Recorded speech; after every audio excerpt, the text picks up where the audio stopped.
No doubt. All right. Welcome to The Last Word, episode number 100.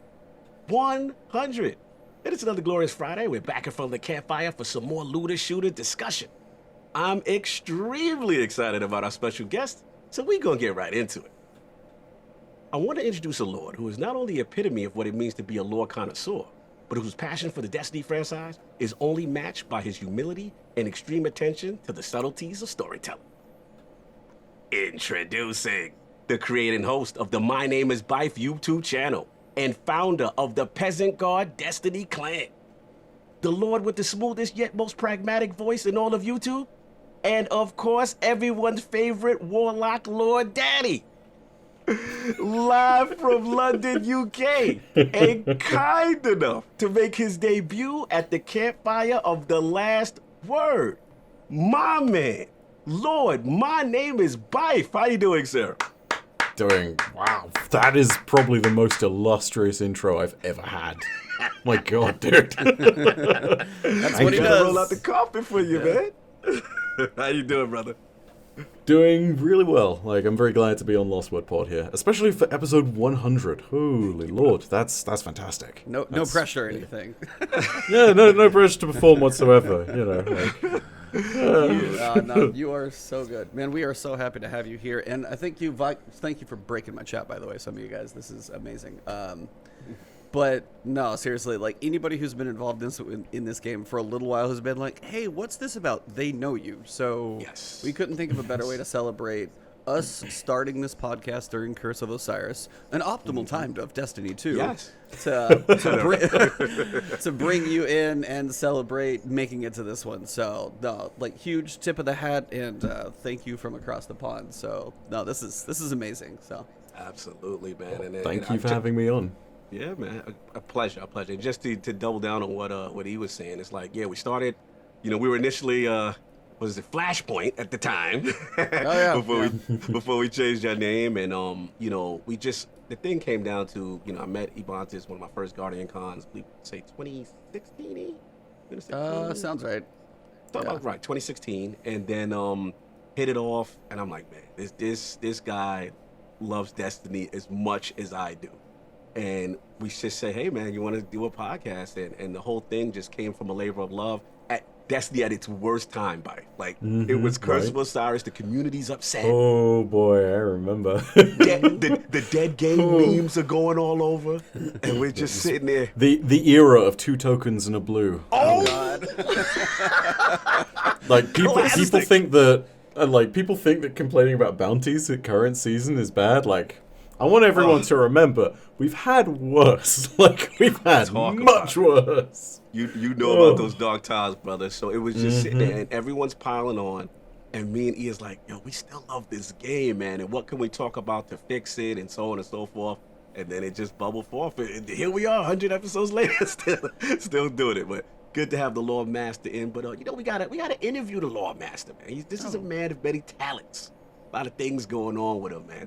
So first off, I gotta ask some questions because I've been wanting to know. You know what I'm saying? So for me, obviously it's always good to have a fellow Warlock by the campfire. It's rare. There's been a lot of Titans that come through, a lot of Hunters that come through. We got a Warlock here. So my first question for Byf is, what made you attracted to the class? And second part is, who's your favorite Warlock in Destiny? Oh, well. Oh man, that second one's a really tricky one to answer. Yeah, the reason to be attracted to the class in the first place is because previously, whenever I was doing D&D and stuff, I'd always play something like, say, a warrior or a paladin, and I eventually branched out into cleric because you can do the whole tanking thing, you can deal some decent melee damage with a few off-spec things, and then also you can cast magic, most crucially.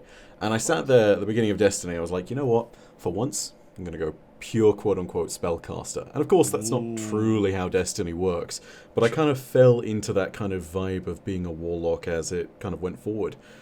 And yeah, it really did fit in the end, especially considering that I didn't actually start by covering the lore in Destiny. I started as another news channel who was just doing stuff day by day and trying to get details out there and trying to be ahead of the curve on the hype and everything. And then, I think it was Taken King I did what was by most considered like my first true lore video, which was a video about the Books of Sorrow, which amazing.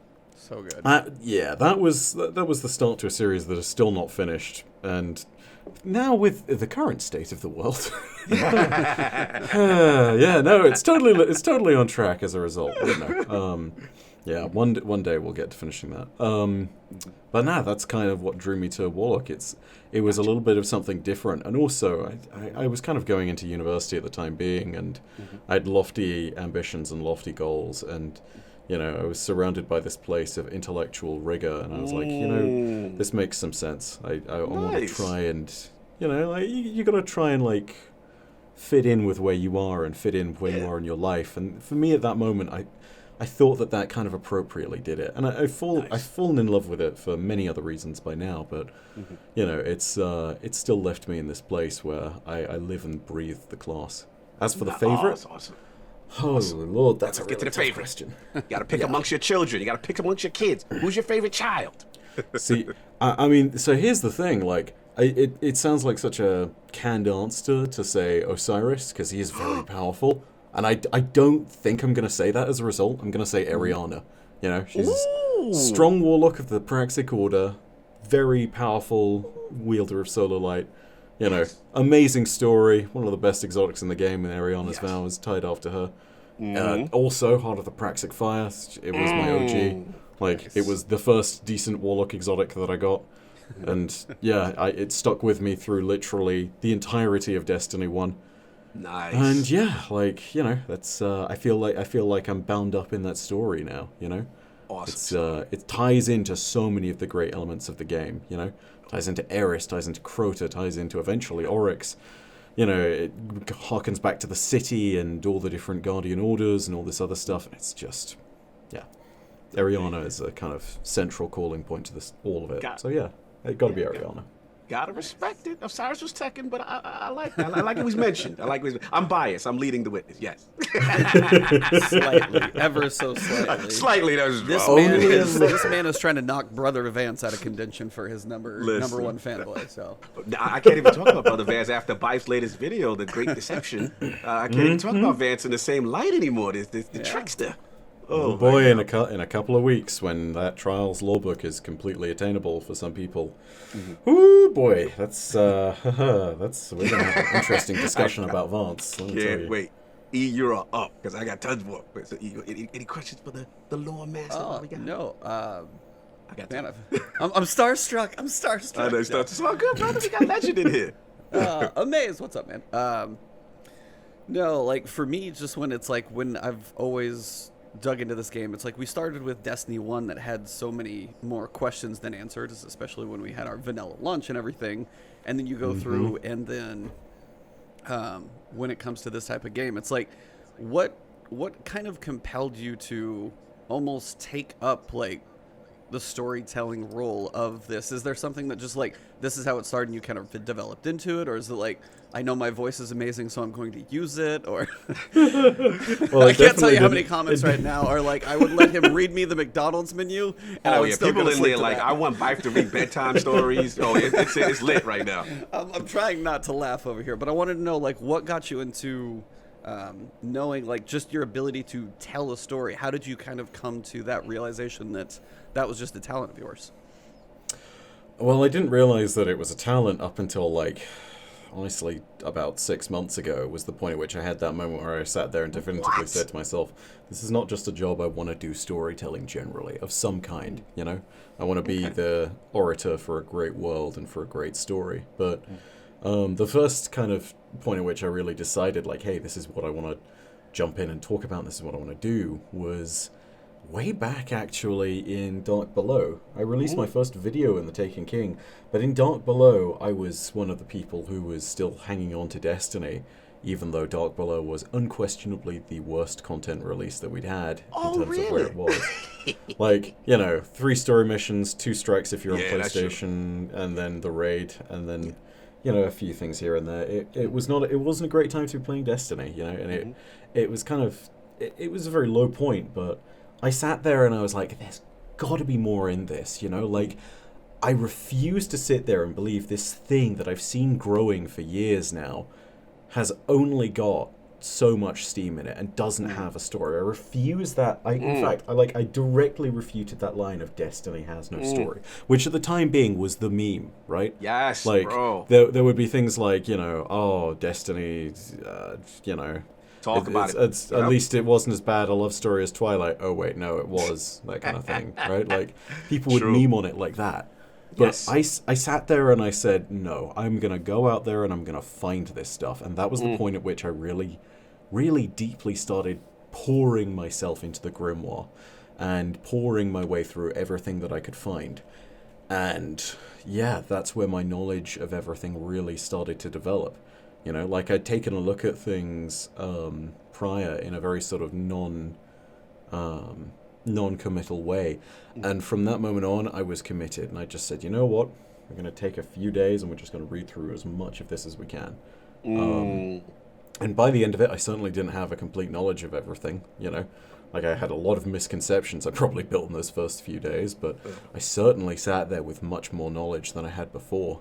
And that was the first building point to it, and I continued to build all that knowledge up, and then eventually, in Taken King, I took the first real plunge, and then I started making lore content, and it got slightly more regular on the channel. And then, by the time Destiny 2 came along, I sort of said, okay, it's time to fully transition through all of this, Cool.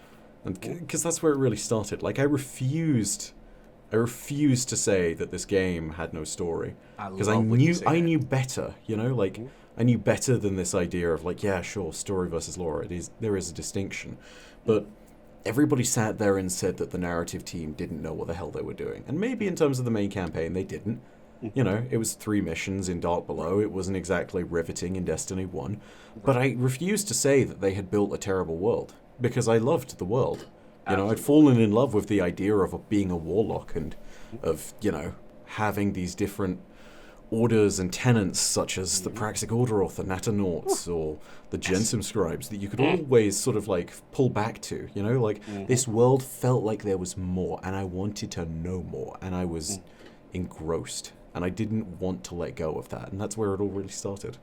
That's awesome. I just want to follow up on that, because I love what you said in reference to your desire, your fight for wanting more and knowing that there has to be more here, because we all agree, we all love this game, and we all feel its depth. But I have to thank you personally, because when I fell in love with Destiny 1, I felt the same way. And like you said earlier, the running joke was, story, Destiny, you know what I'm saying? Like there's no story, or so on and so. And literally, I would point people to your video. The way you describe things, even down to the intricacies of exotic weapons and reading lore tabs and stuff of that nature, or just the origins of something like the Bad Juju or the Last Word, and Thorn, and Dredgen Yor and Shin Mount, for all these great stories attributed to these weapons.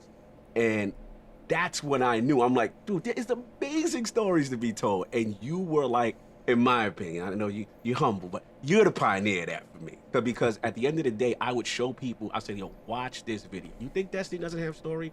Watch this video and you tell me. And people will go, oh, okay, there's more here. It's just that Bungie have to do a better job of conveying it and telling it, and obviously it's evolved since. So salute to you on that, man, because you are definitely, in the lore community, we have a lot of great guys, and you are definitely one of those that definitely was in the forefront to help pioneer and make it cool to say Destiny has a story. I want to go ahead and say that this is a little shout out, I hope you don't mind, but the true pioneer of all this, the OG pioneer, I think, unquestionably was Sir Wallace. Sir Wallace, way back in the day. Oh my lord! Yes. He is the reason why I hesitated initially to jump into lore content, because I was like, I don't want to crowd in on his stuff. That's his space. And then eventually I sort of talked myself down from such a silly notion as a single creator owning a space. And that's another thing that needs to be highlighted is I think I love the lore community most because of this notion that it doesn't belong to any one person. Yes. There will occasionally be points at which my followers will go ahead and say, no, the lore belongs to Byf, and I will literally go into those threads and I will say, stop it. Stop it. Stop. No. Bad. Stop it. Go home. Knowledge should be for everyone. Indeed. And this is the thing, right? Like, when you look at something as simple as the very concept of truth, truth is in itself kind of blind. Like, it doesn't care for one side of anything. Truth in itself is a singular thing. And it doesn't belong to anybody. It doesn't necessarily favor anything intrinsically. It just is. Right? And like, we all have different perspectives that give us a lens on that truth. And the only thing that can possibly happen by another person also jumping in a lore space is that we get another one of those lenses. And if all those lenses add up, we get a more complete picture of everything. Right? So, like, ultimately, that's how we have to look at it. Like, yes, I think it's fair to say that I have the biggest microphone when it comes to the lore community, just based on sheer numbers of Twitter followers or YouTube subscribers or any other silly metric that you might use to measure it. But that does not mean that my voice is more important. It certainly doesn't mean that my voice needs to be the one that everyone immediately refers to. And it also doesn't mean I'm the wisest. And I feel like, to access the rest of it, like, it's the most important thing we can do is encourage more people to jump in. So, like, yeah, I mean, I think that's really the number one thing. I say that to, like, the ideas of the lore community generally as a rule, I think, as well. Like, there's no such thing as, like, crowding someone out of their space on content creation. It's just people have their preferences, people watch what they want to watch, and at the end of the day, the idea that some place is your space and someone else shouldn't crowd into it it's a bit childish. It's like, come on, dude. Like, no, nobody owns this. Like, it's not this one person's sole property. Like, everybody can jump in and do this. Like, yeah. Absolutely. I mean, literally, if there weren't people who believed that, I wouldn't be a thing. We'd still have Wallen doing his thing. Very true. No, very true. And very humble. Continue. You know, like, fairness to everybody who's jumped in as well. And, like, there are people who don't like to watch mine and instead will be like, okay, I want to watch someone like, say, Mylan, or I prefer a podcast form, and I want to listen to Focus Fire chat. Or alternatively, it's just, hey, I literally only want to read the stuff for myself, and then you go to Ishtar Collective. Like, you know, everybody has their own different way of consuming this stuff and being a part of it. So that's how all the different voices come together.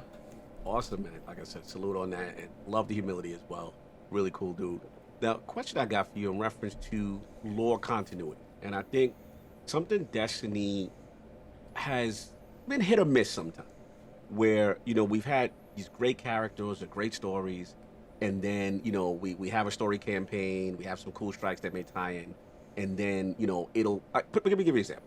One of the good examples I always point to is stories like, as far as the Taken King saga, right? And then something like Forsaken, where you have that main campaign, you have your antagonist, you have what's going on, and then it transitions story-wise right into it and into the strikes. And then which is very important, the raid, right? Because I feel the raid is something that Destiny does so well. It's such a unique experience. And like when you beat the Taken campaign and it's like, no, it's not over. You know, Eris puts thing down, and now we have to go confront Oryx, right? So my question to you is, because one of the point of contentions we've had on Last Word, we said, is that we're not the biggest fans of raid layers. So only from the standpoint, because like you had something like Curse of Osiris, and you know, you had, what was it at that time? Was it Spire Stars? Not Spire. Eater of Worlds. Eater of Worlds. Thank you. Yeah. Right. And it just felt like such a disconnect. Like, why are we here? What is the purpose? You know what I'm saying? In comparison to the main story. So like, what do you feel in reference to things that maybe Bungie can improve story-wise as far as transitioning things? Or do you think that you've seen tremendous improvement now going up into the most recent content? I think it really depends. What you highlight there back in Curse of Osiris, and admittedly also in Warmind, is what I think was a huge problem with the structure of how they made stories and expansions, you know? It was this idea that the raid was completely separate, you know? Like, we had Zol and Nokris, Zavala, Rasputin, and Anna Bray all stuffed into Warmind, all stuffed into 5 story missions, 2 of which were strikes, you know? Like, that in itself, to me, felt kind of criminal in terms of the amount of story opportunities that got squandered, you know? Like, Zol's a literal worm god, and we killed him with a javelin. Like, that was, for me, that was one of the moments where seeing that and then seeing that the raid layer was another thing on the Leviathan was a bit crushing, because I sat there and I thought, isn't this the point at which we can sit there and maybe see, like, Nokris's Ascendant Realm, perhaps? If he maintains such a thing? It's still kind of, the debate seems out on that, but I don't know. Like, yeah, it just felt like a squandered opportunity. Right. And, you know, they admittedly did have good stuff coming along later with Whisper. Like, Whisper was very much light on story stuff, but the implications just from Zol whispering and from the weapon that you got, yeah, fantastic. And it was a really good way of saying, like, hey, we haven't completely forgotten this element of storytelling. I'd say that it got much better in Forsaken, and I'd say that from that point on, they kind of worked it through a lot of the stuff in the expansions that followed and the seasons that followed, particularly with raids. So the thing that was wonderful about Forsaken is that effectively it all tied into this big story moment, you know, like Aldrin's death was effectively the end of Act 1, Riven's death was effectively the end of Act 2, and Act 3 ended with dueling Karu at the end of the Shattered Throne.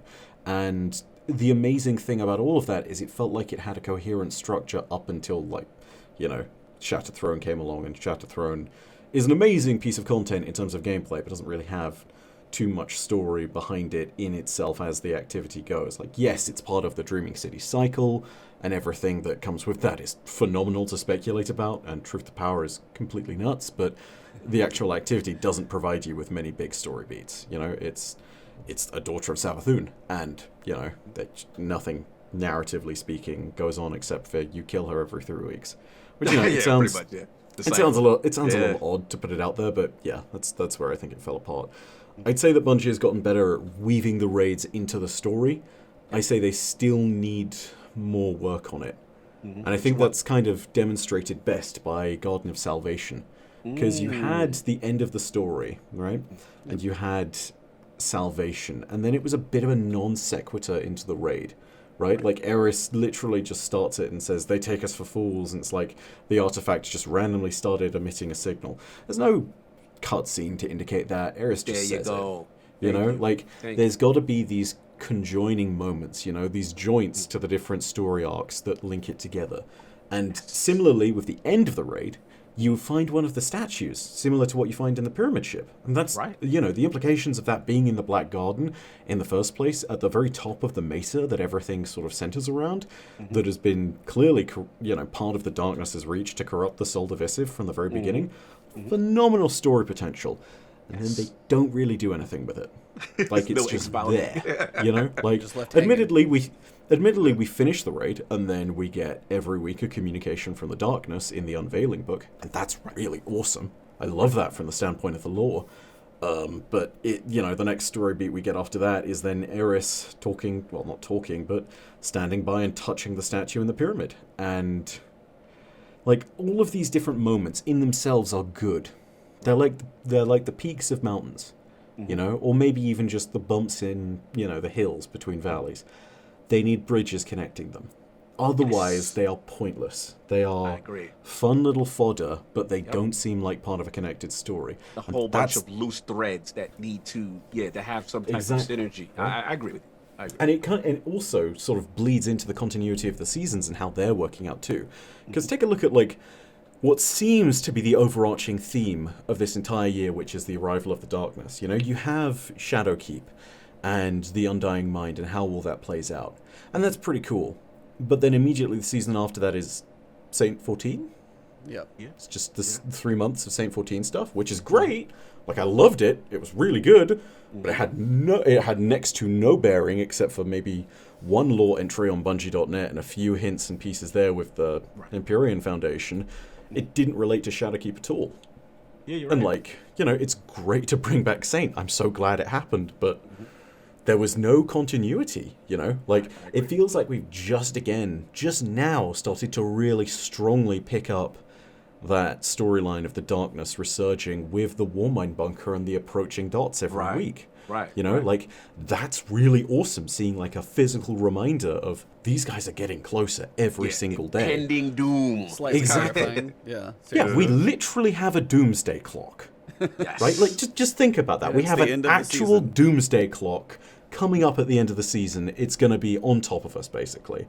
And yet, when we sit here and look at that, It bears no relation to the season prior. The Almighty stuff, which is posted as, that along with Rasputin is the main kind of draw of this season, also is not really truly related to the darkness stuff. Like, yes, the response will then immediately fall into how Rasputin hopes to fight the darkness, but it didn't start that way. And then when all of that's done, that bore no relation to Saint 14 either. Like, but at the very beginning of this season, I was convinced that we were going to have, like, a Cabal-themed ending to the season, that we'd be, like, tying off the Keitel story with all of that, and I don't know, like, it's really perplexing to see 3 months of nothing on the darkness, and then suddenly they're front and center again. So that's the thing that I really want Bungie to focus on. I want them to take a single enemy, or a single storyline, or a single, idea even, and just run with it and use that for an entire year's worth of content. You don't need to be facing the same enemy every time. You don't need to always have the same characters in that story beat. You can go around to other characters and talk about different things. But you've got to be able to, like, have a narrative that keeps people going, because otherwise it feels like you're picking up these narrative threads and then just dropping them, and that's so irritating to viewers and to people who are following the story, because at the end of the day, you know what that creates? It creates these moments like with Uldren Sov when he gets resurrected a year ago. Oh, don't get me started. Right? And then we hear one lore tab. Angry. Yeah, you hear one lore tab after that a year later, and now nada. Nothing. Zilch. Not a single word on Uldren. And, like, they have great writers, and they have the ability to make these good story beats. They just need the connective tissue. Like, they need to not forget about where this stuff is going, Like, and make one last sure one it now before I pass E, fantastic point, is that the thing that also bothers me is sometimes I consider it character or NPC interaction after major events. And I feel like sometimes, like, take a point, like we talk, right, E? None. None. Yeah, like there's times like, all right, we just saved Saint 14. We go through the Infinite Forest. We do this amazing thing. You hear the reverence that Osiris has for Saint 14.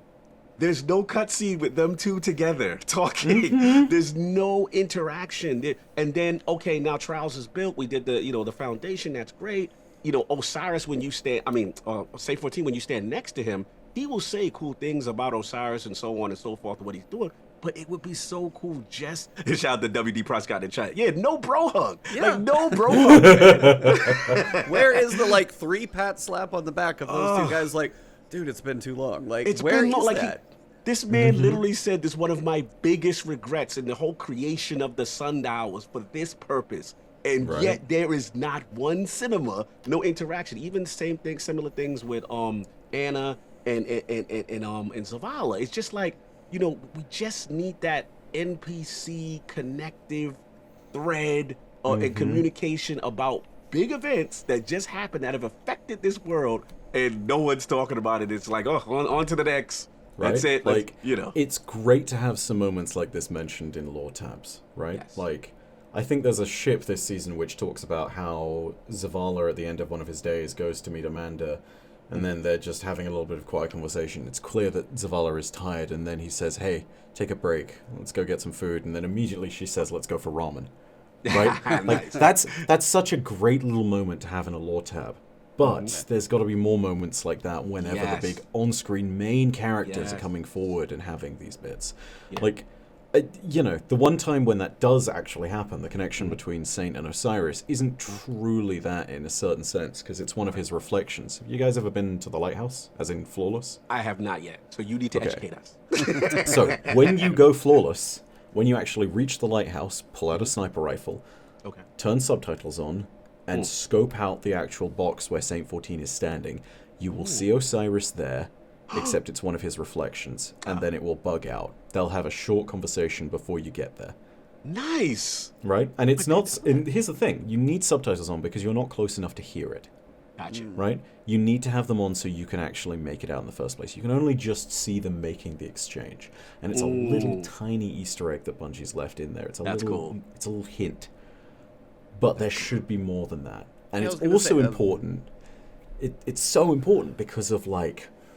Oh, God, I almost don't want to talk about it because there's lore behind the lighthouse, and I mean, look at things like the Saints Vocation ship and a whole bunch of the others that have come alongside this new season. There is more to the Lighthouse than just getting Trials loot and being flawless. Like, yeah, you got a video series coming. You can talk about it. Go for it. You can drop your exclusive if you like. Okay.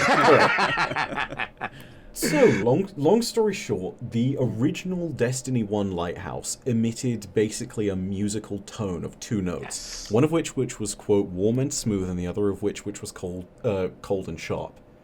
Right? Like, doesn't that remind you of a duality that we currently have in Destiny's universe right now? That's the background right now, so yeah. Yeah, it's light and darkness, right? Like, simple as that. So, when it comes down to it, that's really huge. And it seems as though that was planted there originally on Mercury by the darkness. So that's terrifying.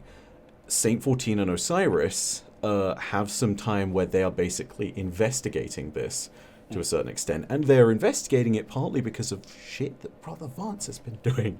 Yes. Like, way back in the original Destiny 1 Trials, part of the reason why he was getting us to do Trials of Osiris was because he was effectively taking that feed and allowing himself to listen to the Lighthouse. Because he was one of the only ones who could actually hear that tone. And every time a Guardian died, it would make a note. And so he was studying the music of the Lighthouse. And he even got, there's points at which, I believe the current one that's out is actually a point at which he goes before Mara Sov. And he talks about this, and she says, do not pursue it. She deliberately says, don't go after it. You'll understand why in time, but don't go after it. Do not pursue this. Spoiler alert, I think it's pretty clear that he's going to ignore her, it's a Friday, we'll get the new card out publicly to everyone. I know it's already available on Ishtar Collective, but yeah. Let's get it. Yeah, point being, the Lighthouse is up to no good. The Lighthouse is not a man-made structure. It is very much something that's been left behind by another force, and what it's used for is not necessarily known, but the implications of what ends up happening are huge and terrifying, and not good. No, not good in the slightest. No, this is not good. This is. So there's a real story there, but it's got to be expanded on.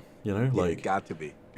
Yeah. I mean, I got more. No. We'll just literally probably keep poking his brain here. Now, conversely, I know we kind of attacked them a little bit as far as things that they need to improve on. Now, one thing there's a little bit of controversy. I got to shout out to my boy Lord Paul Tassi, who we've had on the last word before. Amazing writer for Forbes. And I remember one point of contention initially that we had was the Devil's Ruin exotic quest. And a lot of people in the community were very upset by it. They were like, they gave the gun away, it was too short a quest, and yada, yada, yada. Now, I was actually on the other side of it. And the reason why I was because I felt that, yes, the quest was short, it was very easy to obtain. But one of the gems that I've always wanted was the lore and the voice acting between Saint 14 and Shaxx. And that dude, I was so emotional just hearing. I'm like, this is the type of stuff I've always wanted from Destiny. And they at Twilight Gap, they're talking about the story. Saint 14 is reintroduced to Shaxx again. They're talking about the state of the Crucible. The jokes are inbound. We got Shaxx singing. We like it is such a gem in my opinion. And I'm biased because I'm a Warlock guy main, but those are some of my favorite types. Shaxx is definitely one of my favorite types. It's just to see that interaction, even though Cyrus is like, okay, Guardian, these two will go at it all day. They'll be at this for a while. I'll leave you to wander about the world, I think is the quote, right? Yes. So how did you feel about that? Just your overall thoughts about that quest and how maybe the lore was handled? I think it highlights one really important thing, which is somehow, whether it's through adventures or whether you can do it via, throwing dialogue into lost sectors, or whether it's just by having banter over the comms at various controlled interfaces and various points. Yeah. Destiny needs to have a way of allowing more of that dialogue to exist in a structured manner. Because here's the thing. That quest is so great to us as Destiny players because we're starved of it. But in most other MMOs, in most other online games where characters like that are talking on the regular, it would be not exactly 100% commonplace, but it would be much more expected. Right. And we are starved for that in Destiny. And I'll admit, it's a different format than all of that. But there needs to be a different way in which Bungie can insert more of the stuff like this. Insert these great inter-character moments. Because, yeah, like, the Devil's Ruin quest in itself, gameplay-wise, was... it's a sundial run, and then running around Twilight Gap. Yes. By the way, somehow someone thinks that's worth $250 on a carry site, by the way. Wow. Oh, my God. Yeah. We'll get Not even Devil's kidding. Ruin, $250. It's discounted today. It's $225. I'm making you a deal. Oh, damn. That's pretty spicy. No. Anyway, that's totally aside from it. The point being, like, yeah, the gameplay wasn't much, but it shows how valuable those story moments and those story beats really are. So, at the end of the day, I think the most important thing for Bungie to take away from that is simply bring more of those moments to the fore, make sure that you're making use of them, and always, always, always remember that if you're going to have more of this dialogue, it's always going to be better. Like, even if there's little moments which you don't really think you can fit in, you could have them as spare, like, broken up bits of conversation that you find somewhere in the game. You know? Yes. What I would almost love, is if we could have a thing which was just, quote, intercepted transmissions. Right? So you could literally have intercepted conversations of people who are standing by a radio or who are talking to each other over a radio. You know, like if you're standing in the EDZ and a few other locations, actually, you can actually find a radio that spits out live transmissions and stuff. You know, you'll have, say, Hawthorne and not Fenchurch. Who am I thinking of? His husband is Mark. He's up in the tower. Oh God, Devrim. Yeah. Devrim, So yes. you'll have Hawthorne and Devrim and Amanda coordinating evacuations in the EDZ for refugees that need to be taken to the farm. Right? Like, you'll just see that stuff spitting out over the radio. I want an option to be able to play that stuff. Yes. Just like random intercepted transmissions that you can pick up throughout the game, which add a little intrigue, you know? Like, it doesn't even need to be something that is guaranteed to give you anything. It just adds flavor to the world that's really important for the sake of context, you know? Absolutely. And I really wish there was something along those lines. You know, maybe the structure that they have in place right now is fine, but if it's fine, it's only fine if there's more stuff like it. I agree. You know, like, there should be more. That's part of the reason why Devil's Ruin, for any of us, was really sort of salvageable as an exotic quest, was because it had an unusually large amount of dialogue, which I think is what all of them should be. Like, yeah. It was the perfect marriage. Like I said, that interaction between the characters as well. Voice acting. Yeah. I loved it, man. Yeah. It was. Oh no! I mean, that one. No. First. No, like that was. I've never waited for a timer to go down to 0. Hoping Yes. something else is going to happen. and then it resets. Yeah. And then I was like, is there more? And I just sat there and just watched. I was like, I had my recording going the whole time. I'm like, something else, come on. You know what's like- funny? I had the exact same experience. Just exactly the same. Dude, I just did that. Absolutely, Also, man. yeah, Champion of Cohen, who's over in the Twitch stream for this right now, says something very good, which is like the Mars terminals. Yeah, something like that, except more accessible. You know, the Mars terminals are discovered, and they're fantastic in that sense, because contextually, in terms of where they are, they make a ton of sense, and it's fantastic for the sake of telling the story of Clovis Bray and the Cradle of Invention, where you find yourself on Mars. But outside of the Futurescape, I'd love to be able to just place something from my ship, you know, intercept transmissions. Like, Absolutely. Yeah. About it. Yeah, the Yeah, shit shit could use question. more. Go ahead. Oh, no, go No, ahead. go. No, go. Oh no, I was just gonna say, like, because I was talking to my brother about it too. By the way, my brother's nephews, your 4-hour history of Destiny, I mean, they're like 10, 13. I always don't quite know their ages. They watched it twice. Wow. what? Like, they have watched that thing twice, and he's like, you know, they're kids. They want to run around. They were mesmerized. So I just wanted to give you that shout out from my brother kids. Shout out to Hunter and Arthur. If you guys are listening to this, we got. Hey, Hunter. Hey, Arthur. There you go. Salute. Thank you. Absolutely. Yeah, so they absolutely love that one. But no, it's like I was talking to my brother, and he was saying the way you've done many of yours between like Monkis's art and stuff like that, Bungie has some great artists. And even if, as you were saying, like, hey, at the end of Saint 14's season with Osiris, if there was like an animated storyboard, maybe it's not a full cinematic, but if you could have something like those animated storyboards stuck in, or a way to kind of kick off the raid and things that you guys were mentioning, all those little pieces in places that don't cost quite as much development resources, but then actually put the story front and center for the people who are like, hey, what's the raid? And there's a couple, you know, animated storyboards that go through. Doesn't take quite the production cost, but I was wondering your thoughts of trying to bring something like that into it. I think anything where they can help portray more of the story is going to be good, but I think as per usual, the discussion for them is going to be in terms of cost. And when I say cost, I mean cost in terms of the development sense, not in terms of money. You know, when it comes to development, cost is often a case of like your capacity to actually create something.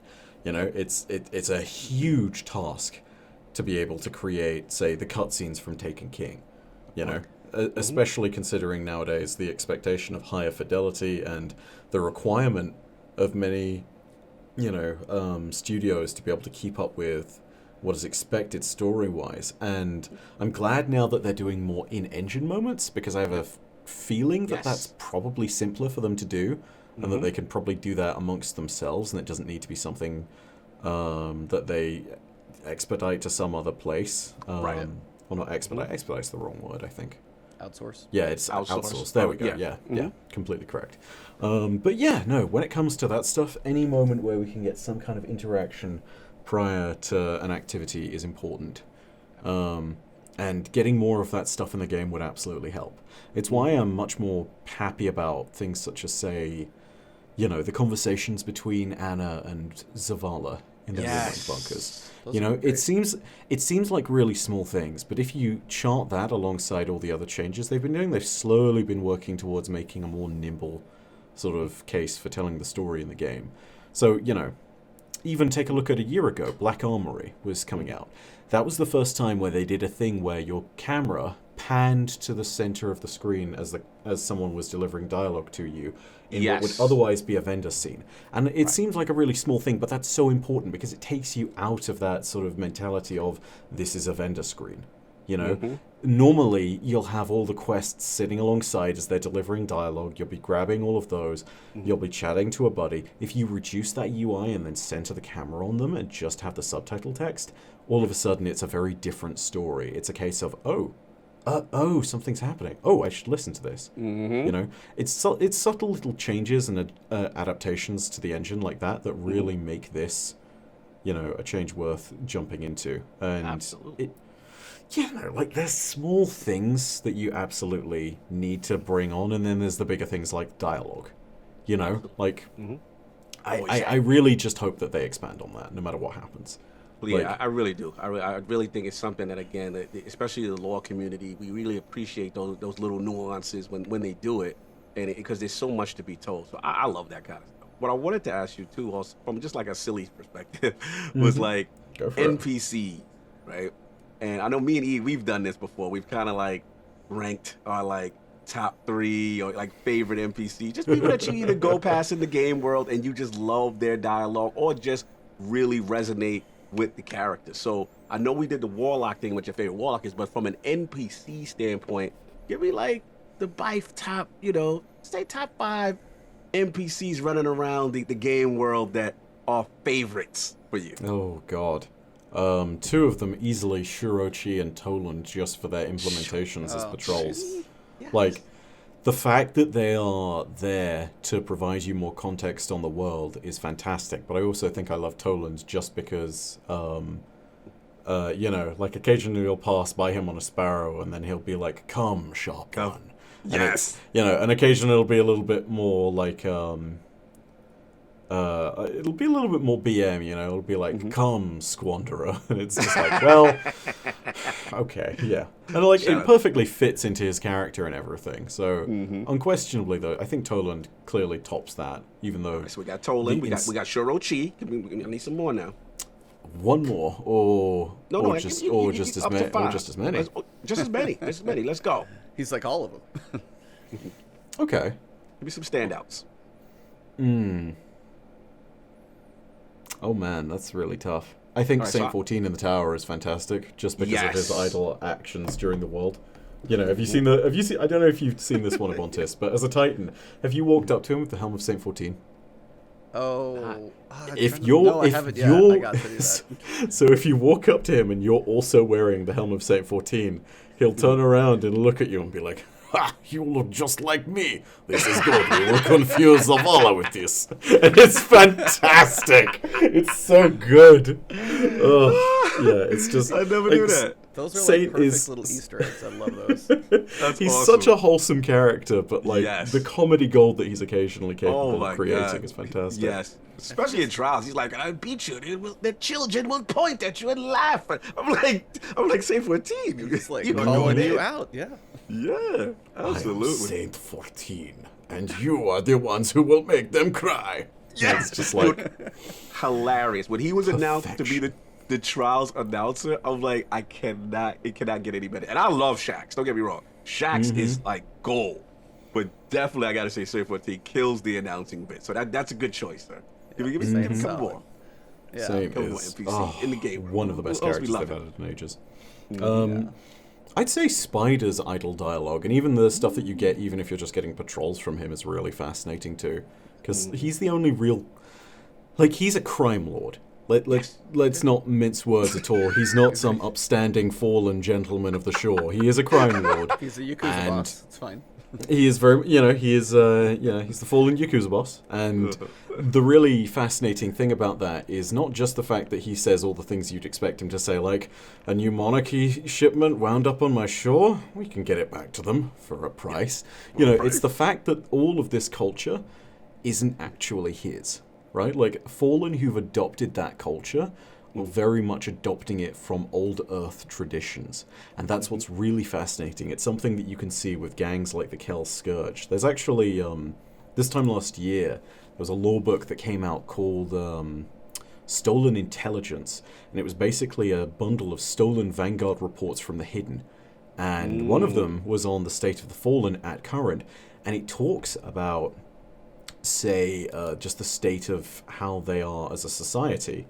Now, the really interesting thing about that is that they've lost a whole bunch of their cultural touchstones, whether that's, their actual home planet, because of course that was lost in their version of the collapse called the Whirlwind, or whether it's their old traditions, such as the ways of old that Varix talks about, or whether it's even the old house structure, because nowadays the only house that's really still around and making a resurgence is the House of Devils under Aramis. And, the House of Dusk is basically just a big conglomeration of Fallen that don't really have much in common other than their will to survive. And out of that, a whole bunch of scavenging gangs have looked at Earth's culture, and it's become their own because they didn't know their own. They haven't known their homeworld. And so they are the first of a new generation of Fallen who don't have any kind of, cultural heritage to cling on to.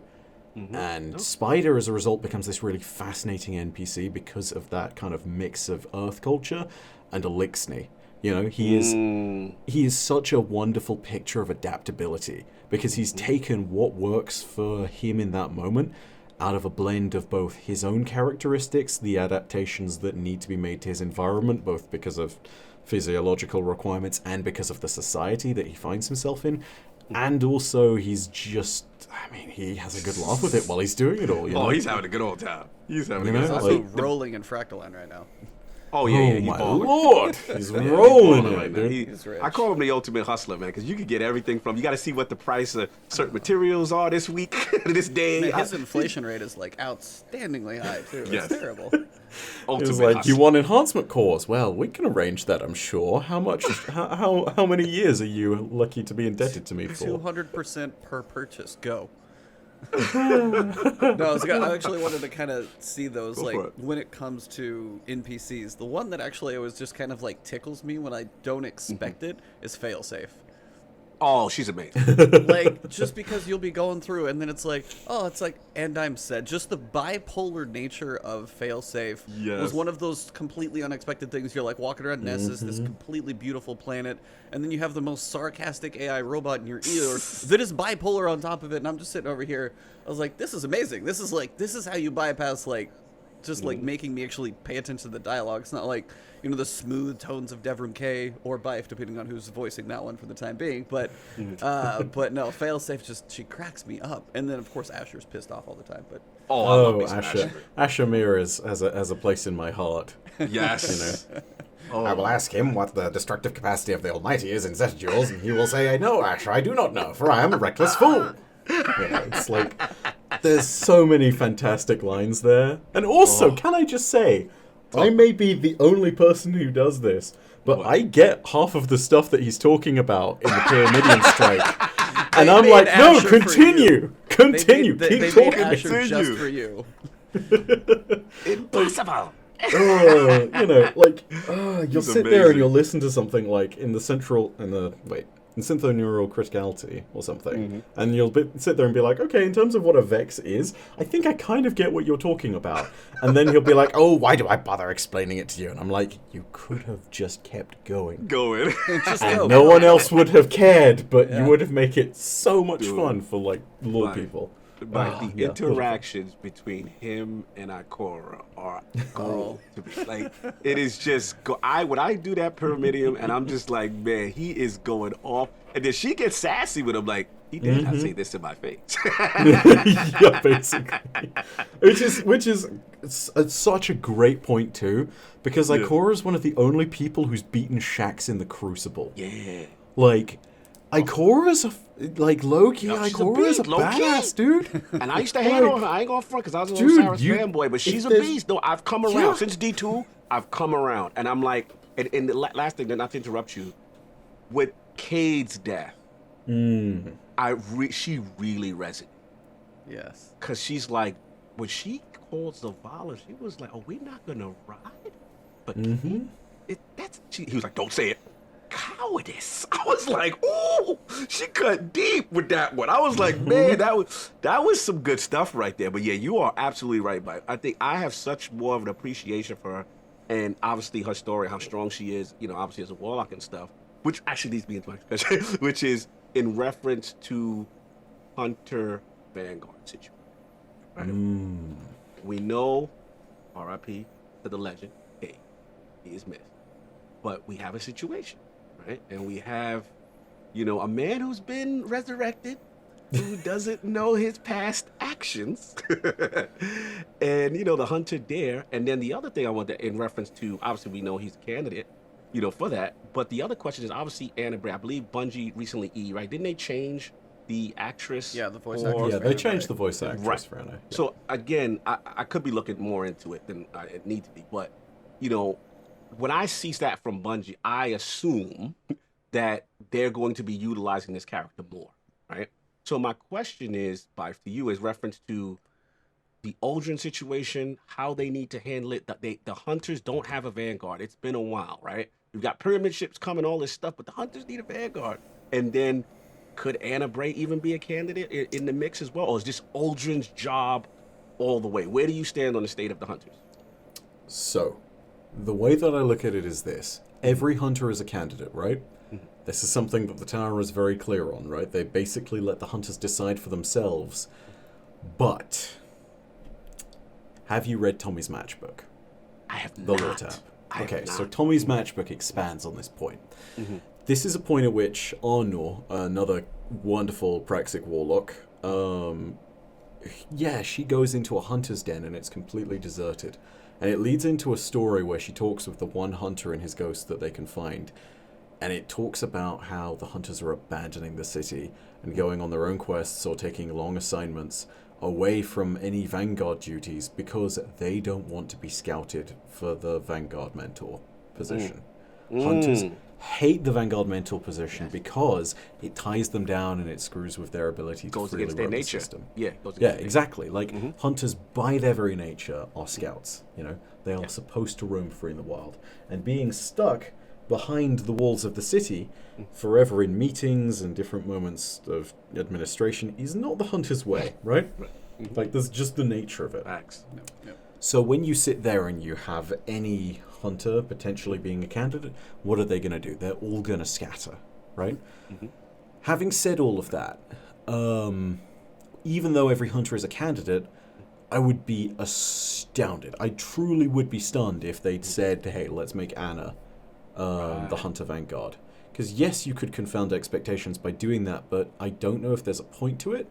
And beyond all of that, it would not fit her character. Right. In the sense of her free roaming nature, she is very much somebody who will just go ahead and find herself out in the wild. You know, she is the kind of person who wants to be roaming free, and her modus operandi for doing that, her motive for all of that is basically all around Rasputin. Rasputin, yeah. You know, makes like, sense, yeah. she is tied to him in that sense, partly because of her family legacy and partly because of her belief that his power is really important to the system's survival. Yeah, absolutely. So, for her, it would never be something that she would willingly take up. And she would just continue to flee that duty simply because of the fact that she has this connection to the war mind, you know? And this is the thing, that idea of having something more important than Vanguard duties, whilst also being a Vanguard, has happened before.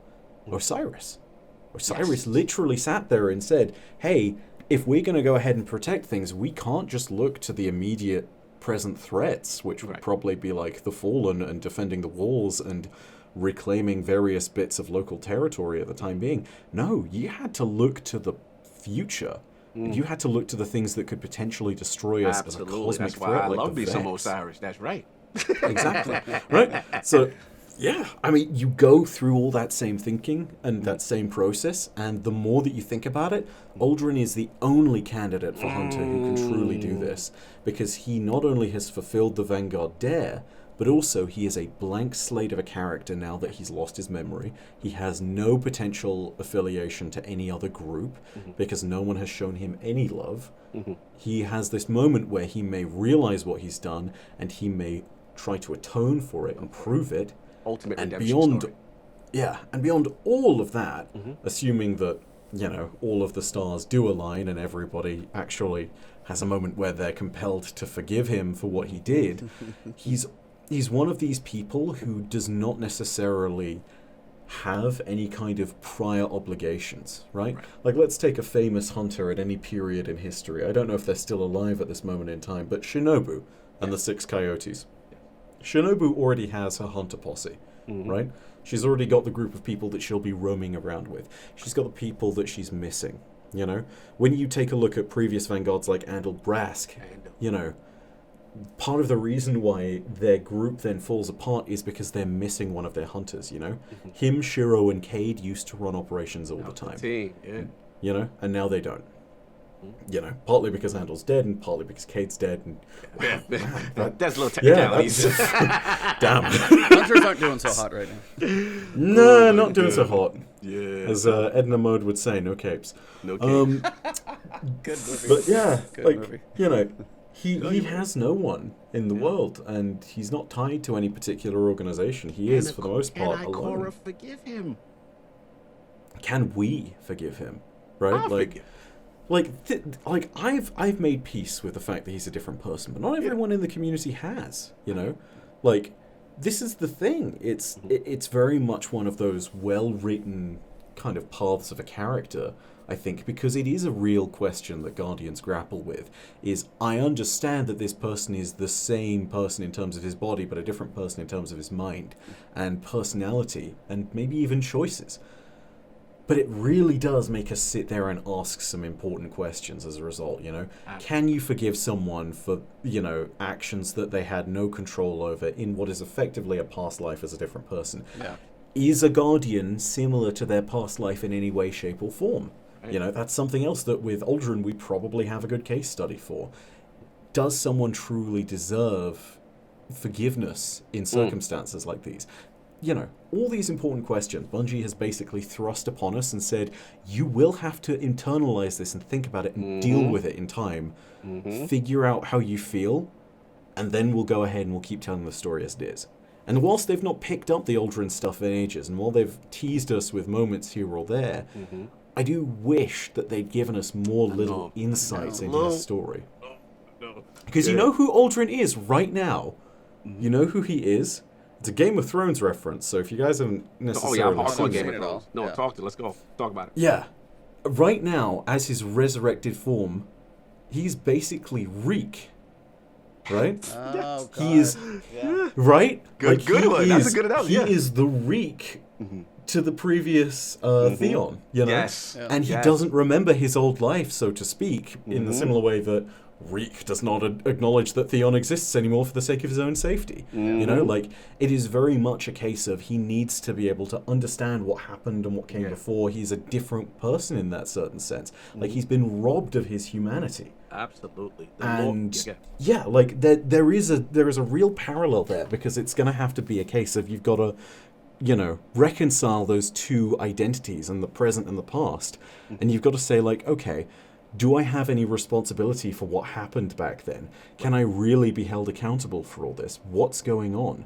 Like, where do I chart my path from now on? You know? Right. No, I kind of want And to some people, Oh, yeah, Go ahead, yeah. like, I was just going to ask No. you, like, when it comes to the Vanguard, I mean, Zavala and everything he's been through Ikora training under Osiris, when it comes to the Vanguard and them being, you know, in the place that they are, somebody who, I mean, to the knowledge of, like, how much memory is wiped and stuff like that, it's like, to have such a clean slate of almost no experience, I kind of wanted to ask you, like, is there any idea of what is retained for somebody to be, like, not to say, like, hey, he's a baby going in where he completely knows nothing, but to say somebody as a fresh Vanguard to be, or fresh Guardian to be a Vanguard, is there anything that makes that, like, a weird step? I mean, it's like, store-wise and everything we're saying totally makes sense, but as, like, fresh Guardian, you be the Vanguard, that seems like a very quick leap to get into that position. Oh, I see what I you're just saying. kind of wondered what your thought on that would be, for it to be like, you're a new Guardian, bam, you run this place. Like, really? Right, to earn the position, or Yeah, just kind of yeah. like, I mean, just his time to be, you know, a Guardian, and, you know, I feel like Zavala, Ikora, previous, you know, Vanguards and stuff have been around for longer, at least through the story, as opposed to he's been a Guardian for, in the sake of things, like 5 minutes, and then he's going to go run one of these things. So I just kind of curious your thoughts of, like, him being so fresh, if that has any weight, or if the Hunter's Dare kind of outweighs, like, his freshness to this role. So I think there's two things to really consider here. One is that, three things. One is that there have been past examples, namely us in the story, where fresh Guardians have still accomplished amazing things. So, you know, being fresh is not necessarily the immediate measure of one's success. Like, yeah, sure, you're less likely to understand it, and even we had to learn how to wield a golden gun if we were a hunter, or how to throw an arcbolt grenade if we were a warlock. But, you know, like, all of these different moments do not necessarily allow some kind of immediate judgment of someone's capacity at the end of things, right? So that's the first important thing to really note on it.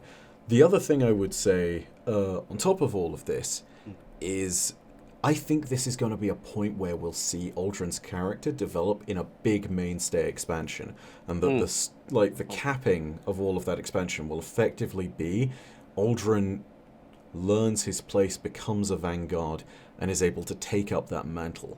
You know, it's going to be one of these things of the campaign, so to speak, will be his proving ground. The other thing I'd say is that at this point, as a Guardian, Aldrin's about 1.5 years old. You know, like, in our terms by this point, you know, Aldrin has definitely not accomplished the same things as we have. By this point, we were killing the Taken King, right? Yeah. Like, like, you know, we admittedly move set a fast. very high bar. We, you know, we killed a god 3 months into our life. That's pretty small. We then killed his dad 9 months after that. You know, there's not perfect parity, I'll grant you, but there is definitely room for a Guardian to grow in that amount of time. It's not unprecedented. You know, even when it comes to someone like, say, Zavala, you see in his origin story how he learned in the wild on his own to basically fight and made his way by himself to the city. Like, Guardians can do crazy things even if they're only a few days old. You know, like, yeah. No, I feel There you about it. Yeah, there are things worth looking into for that, and it's worth remembering that even a young Guardian can do incredible things. That's a little question for me. The space, the impending space Doritos. Look, you know, this has been a theme. You know, me and E have talked about this a lot, and you know, as far as when they're gonna do it, you know, obviously Shadowkeep drops. We're like, whoa. They're doing it. You know, They've been doing it. We just didn't know. They were doing it. we just didn't know what the moon possessed. So yeah, we had that.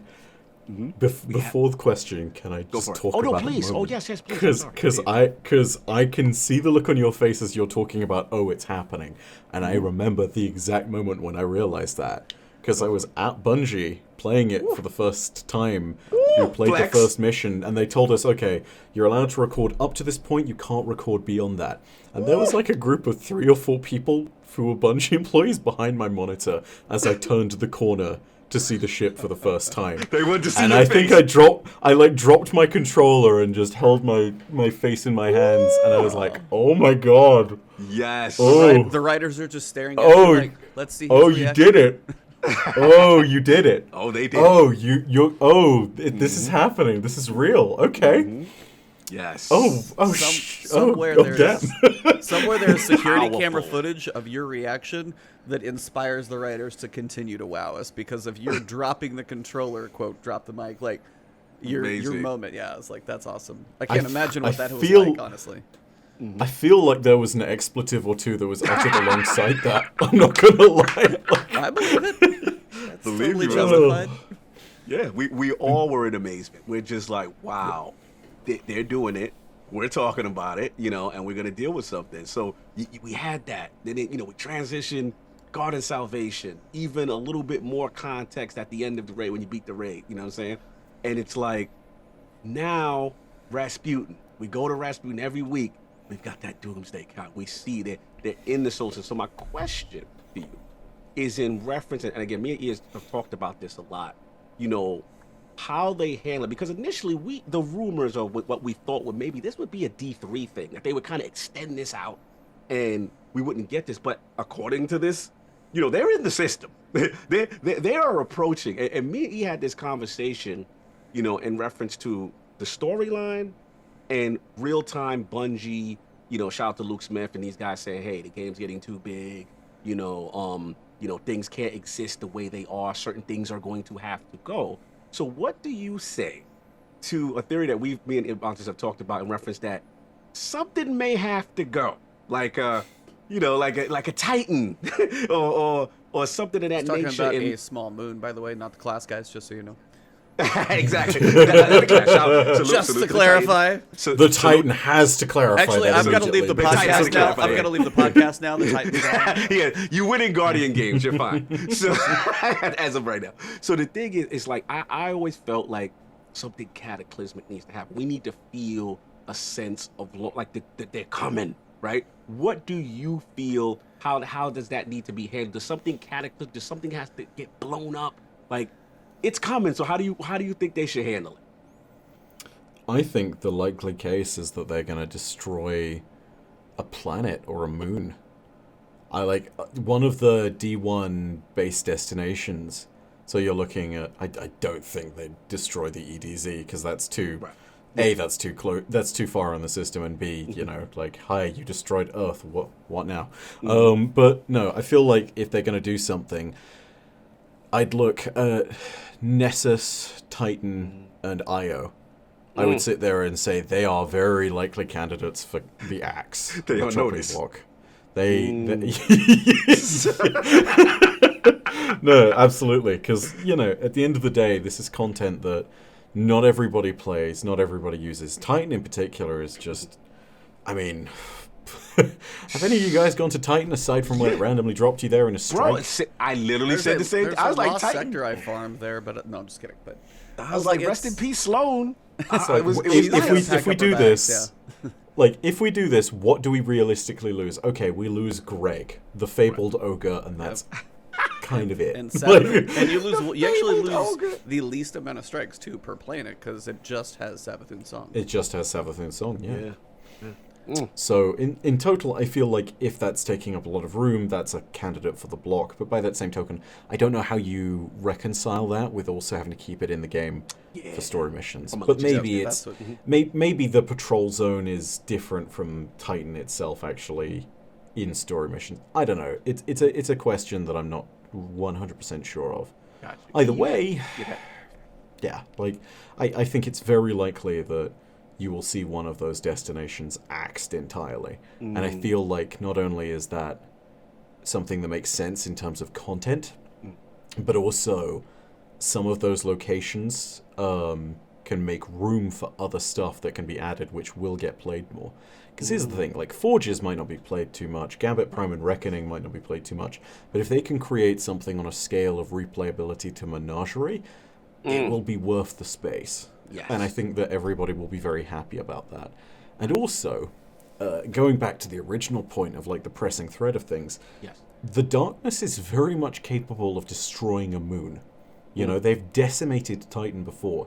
You want to know the reason why all the arcologies are all kind of bunged up and broken and full of water? There is a lore book that we got back in Shadowkeep. Tipped actually from the Season of the Undying, because you acquired it through Vex Offensive. But it was called The Last Days on Kraken Mare. Okay. And it talks about how the darkness basically destroyed the arcologies on Titan during the collapse and the events that led up to that on the human scale.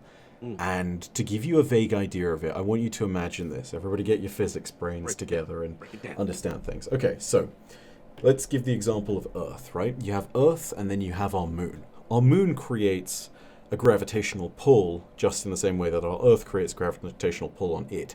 But for the moon, that creates the tides, and it's constantly rotating around us in orbit. I think so, I know where you're going, because I listened to something recently with the other moons lining up. So yeah, go.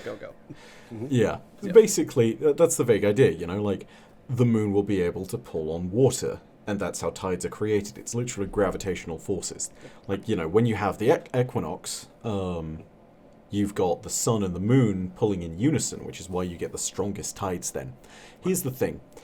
The moon and the sun will pull constantly at the tides, but we're rotating on our axis as a planet, and, you know, the moon is orbiting us, and so these forces are always in motion. But imagine if you had all of that gravitational energy to a point, right? Effectively, what you'd get is you'd get more gravity on one side of the moon than the other, and then all of a sudden that pulls water and whatever else is pulled up by gravity towards that point, that singular point on the world, right? Okay. So imagine this is in geosynchronous orbit. The way that the darkness has previously decimated Titan is by basically causing that big geosynchronous orbit point of gravity, and it pulled a whole massive load of water to that point. It created a bulge of something like, I think it's 60 meters they talk about in the lore book. But imagine that, 60 meters. That's meters, not feet, right? Yeah. So that's 200 feet roughly. Yep. Right. You know, that's a tidal wave of the day after tomorrow kind of proportions. And all of a sudden, when the gravitational force stops and when the planet is no longer being pulled, that wave is then released. And it creates what is known as, you know, this massive tidal wave, which in the Books of Sorrow, something similar kind of happens, which is called the CZG, which supposedly was caused by the alignment of 52 moons or something. Yep. You know, all of them pulling at unison at one singular point because they were all aligned and they were all pulling at the same direction. The darkness is capable of a similar power. And the amazing thing of all of that comes together to simply put is one thing. It's a way of destroying a world. Because not only are you pulling on the water, you're also pulling on the planet's superstructure, right? So Kraken Mare, which is the ocean beneath Titan's methane oceans, has a crust of ice. And when the gravitational forces and their shockwave compounds back, it shatters. Like, it just completely and utterly crumbles in on itself. And there's this massive tidal wave of force that isn't just the force of the water moving, it's also the force of the energy that's been expelled by it, you know? Like, this is a huge amount of energy coming forth. Yes. And from what we can tell, this was really only the first attack of the darkness. If we're going to look at what an entire fleet of darkness ships could do if they compound on a single world, I mean, you only need to look at what was happening to the planet. They talk about how instead of being spherical, sorry, not planet, the moon, instead of being spherical, Titan was oblong. You know, it was like an egg. Wow. That's how much it was being pulled. He said you're much more interesting than science class. Continue. Shout out to Lord Marcus. Salute. Physics for life. Good to see you there, by the way. Absolutely. Continue, brother. But yeah, if you take that massive, like, idea of a planet being pulled so much that it basically becomes egg-shaped, and you keep pulling, you come to the natural conclusion that you could rip a planet literally apart. Yeah. Can you imagine the gravitational force that requires? Can you even conceive of it? Because it happens to Io on a semi-regular basis. You want to know why Io in the real world is so volcanic? It's because it's got Ganymede, the biggest moon of Jupiter, and Jupiter, the biggest planet in the solar system, pulling on it, often in opposite directions. So it's consistently being pulled apart, and the activity that happens as a result is volcanic, explosive, and very volatile. You always have change on Io's surface because it's never able to sit still long enough to create solid landmarks and everything. Like, you have volcanoes that will pop up all the time because it's unstable as all hell. That is, not exactly going to be the same as what happens to Titan, because it's all an ocean. But if you want to conceive of how to destroy a planet, There you go. I mean, gravitational force to a single point is definitely one of the ways you could potentially do it. And it sounds crazy, and the amount of force that you'd need to do that is huge, but if there is a paracausal entity in the universe that has the weapons to do so, it's definitely the darkness. It's definitely the darkness. And they've used these gravity weapons before. Yeah. They used it on Yang Liwei with the, ship that basically birthed the Awoken. There's a whole bunch of stuff that indicates that they may have... there's theory, at least, that indicates they may have done that way back when with the Hive. Yep. They may originally have caused the ZCG, which is the theory, but that's, again, very much speculative theory, so don't grab it as though it's definite. Yeah, there is something that is totally destructive to a world that they could do. And I do not doubt that if Bungie wanted to destroy a world, that they've been dropping these lore bits throughout the years to hint at that possibility. This is one of their super weapons. This is what they could do. I agree. Yeah, E, I think Titan's out of there, man. just put it out there. It seems like the obvious choice. I mean, at least in when you say it that way, and it's like the moon and everything there, and it's also sitting next to... Now, okay, this is where a bad spin foil hat wants to kind of check a questionable thought with the spin foil hat. Let's go. So my brother and I were talking about the potential of the pyramid ships, and I did my random speculation video after talking to him for a little bit, and honestly, this is just one I wanted to run by. And again, the big thing about Savathun being always the trickster, and even I've listened to you say it as well, it's you can take a whole lot of what she says with a grain of salt, so everything always seems to be pretty questionable. But I was honestly wondering if potentially...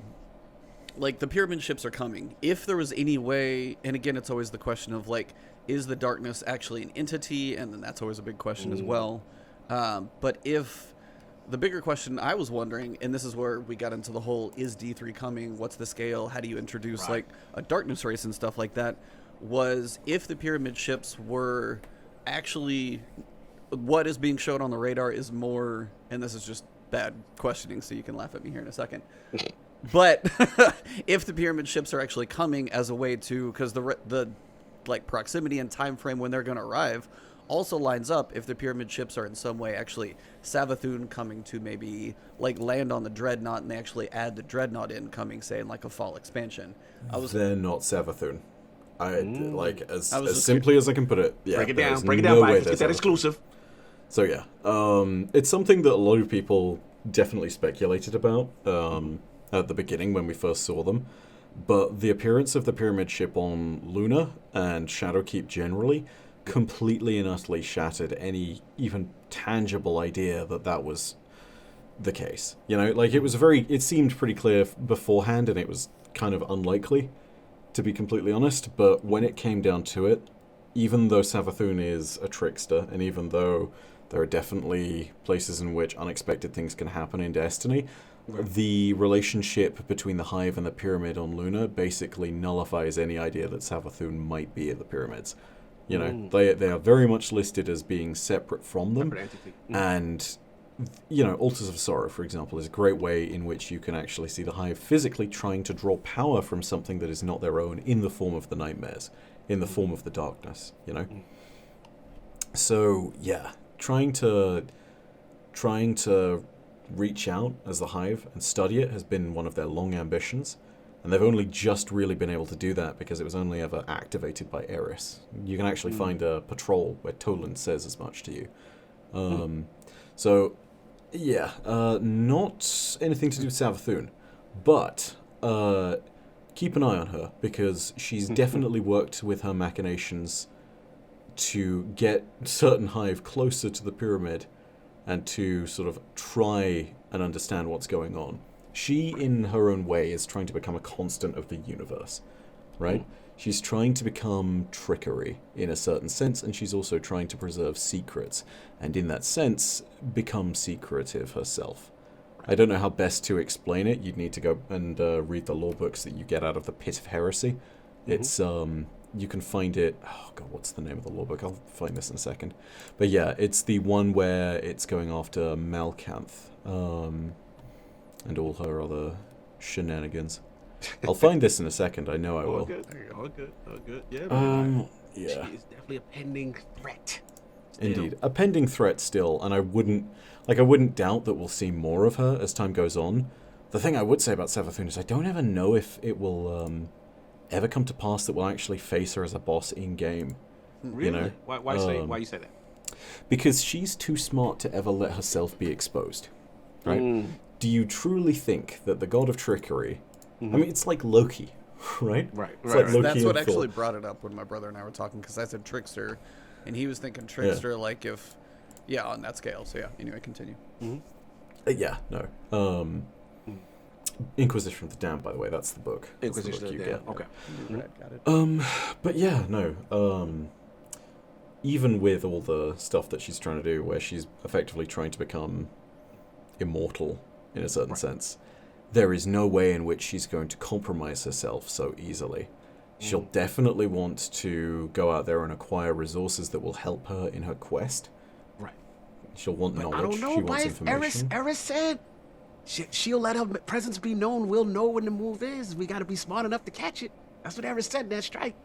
Indeed. Man. The other thing to note as well is just the architecture of everything. Hive architecture and the architecture of the darkness is completely different. Different, you know? no, absolutely. Yeah, you're And right. even with Savathun fleeing into the portal, into the singularity, near the end of the Book of Sorrow, saying we must grow apart and become different, it's I don't think there's enough of a connection. Having said that, writers have proven me wrong in the past, so we'll see what happens. But yeah, I would almost certainly bet that this is not Savathun. This is unquestionably something bigger. This is this is the darkness, and if there's any doubt in that whatsoever, it's it's got to be placed with something really solid as a foundation for it. Are you feeling September expansion-y? I think it's very much strong potential there. I feel as though this season is very much going to lead into that. Right. With that said, I mean, it's likely that they'll actually announce what's going on in September near the end of this season, right? Because, I mean, if we can literally see the pyramid ships approaching, the gig's going to be up at a certain point. Like, they got to talk about this, right? Skybox is gonna change and be like, that's terrifying. Yes. That is a Dorito. Indeed. I want somebody to have that like cinematic and then just like go back and like Adobe and like put a Dorito fly in instead. That'll be beautiful. It'll be hilarious. She'll look to send us in the chat. So Yeah, here's the question: yeah. if the darkness actually is potentially what's coming for grand scale adventure in September that we always tend to get for big expansion, what do you see as being? I don't want to say filler, but how do you connect? And again, this is where the disconnect of the story. Hopefully, they're getting better. How do you connect this season of the Worthy, the Almighty coming in, and then the Rasputin, which, by the way, you nailed. I listened to your video saying, hey, we're going to shoot these things up in the air, and that's literally what we started doing on Tuesday. Yeah. For the Great explanation of the satellite. Yeah. Yeah, that was the great video. Seraph Tower event was like, you nailed that. But, like, how do you go from this and the Almighty to then September? What bridges that gap, or what would you like to see bridge that gap? I'd like it to be the destruction of whichever world Bungie wants to destroy. Because, I mean, here's the thing, right? Like, they clearly start reaching the closer reaches of the system by the time that Season of the Worthy ends. And I think that's an easy way to cue us into the next expansion. But if they're coming along and Bungie needs to literally make space, there's no question that this next season will be about the darkness destroying a world. And the question is, do they want to go ahead and do a story about us trying to save that world? Or do they want to go ahead and portray utter desperation and us just trying to run? Because honestly, when it comes down to it, if they go after, say, Titan, we have assets in place on Titan, you know? You see an entire whole load of ships docked by the arcologies. And these aren't just, you know, random junkers from back in the Golden Age that have seen wear and tear. These are actual, you know, city skid... what's the term? It's not scud fighter, it's... yeah, they're basically fighters. Space fighters is effectively what they are. But... yeah, you see all of these assets lined up there, and it's like, we need to evacuate these. We need to get these we need to get these things out of here. And it's wise to assume that that's probably going to be a part of the story, is just evacuate anything off of whatever world it is that's going to get destroyed, try and stop the darkness, and realize it's probably not going to happen, you know? Like, that's going to be the story, and it's going to be this first look at the desperation of what's going to happen in the system. And, you know, the more we talk about it, the more I think it's going to be Titan, because Titan has consistently had these rumors of destruction going through it. Yeah. I'm with you on that. Big time. Like, big time. Yeah. History tends to repeat itself. Yeah. But yeah. You, man. This is some deep lore, E. Some deep lore. No, man. I know. I was like, I'm the next, and they even described it in the Vidoc back in June, just saying, hey, season 11, you're going to want to be there. And I mean, they're building it up to be something crazy's going to happen. Yeah, something crazy is absolutely going to happen. All I would say, E, is I just hope that, and I know we talked about it before, whatever happens, I do think we need to feel a sense of loss, like a real, you know, scary impending doom thing. You know, we need to feel like when we lost Cade, we need to feel something. You know, I would love for that to be portrayed cinematically, if possible. You know, and you know, let them know that, you know, this is what we got to deal with. This is going to be a serious threat and theme throughout for a while. You know, that would be really cool if they could pull that off. Completely agree. Absolutely. So then the other, I was going to say the other question I wanted to ask then, so because tying into the Dreadnought, and then my brother and I were talking and joking about the whole Dreaming City and the whole infinite loop and stuff, like, of what that could be empowering. Because I even think you said it recently of other places, but if that is not empowering Savathun, which I guess you were saying we don't actually know it is, what do you think? Do you think the Dreaming City like loop, if that ever comes into play again, or is that stuck in limbo for good, or what is it going to take to actually get that thing out of its loop? I don't know, to be completely honest. Like, here's the thing. Any speculation, past or present, with regards to the ability for us to break the loop that comes from Truth to Power, which is the main lore book attached to it all. Yeah, it's, don't trust Truth to Power. Any speculation that comes from that is unfounded, purely because of the fact that we're looking at something which is unproven, which potentially could be deception, and which, along with that, lies to us very deliberately throughout the entire, like, process of the book. And it doesn't just do so once, it does so twice. You know, it originally comes to us claiming that the book is from Eris, and then it comes to us claiming, after it gets caught out by our ghost, that it's a thing called Medusa, right? Basically an artificial intelligence. It then potentially hints that it's coming from Quaria, which maybe is directly linked to Savathun, maybe is not, which means it could be deceiving us, it could not be. Depends how much autonomy Quaria actually has. You know, like, it's stated that it has the ability to potentially deceive Savathun. Like, Oryx left as much, but it's not 100% clear that that's the case. And then at the very end of the book, it says that it's come from Eris again. And it's like, okay, I just can't trust what you're saying. Like, you know. Unreliable narrator. Yeah. Exactly. And so at the end of the day, any speculation you draw from it is really quite dangerous. In the process of it, you even go into what is literally spoken of in the lore book as a vivid hallucination.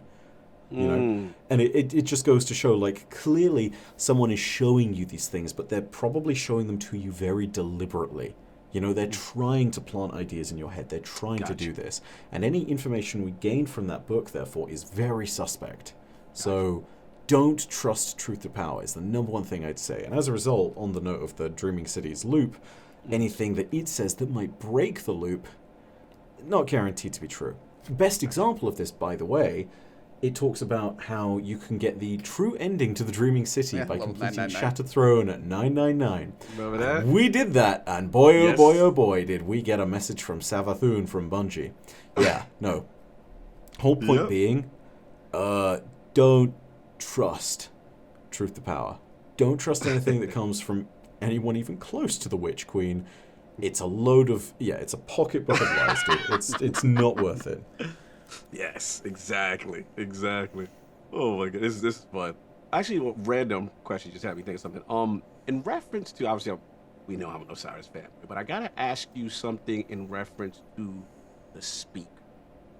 And this has been a point of contention for me when, obviously, his whole history from D1. Then D2 happens, we have the Gaul thing, we have the invasion and stuff like that. And, you know, some information has come out in reference to his true connection, you know, to the Traveler, or and lack thereof. Or lack thereof. I call it false profiting, but you know, that's just me. He threw my guy out the tower, but this guy is literally a fraud himself. But anyway, moving along.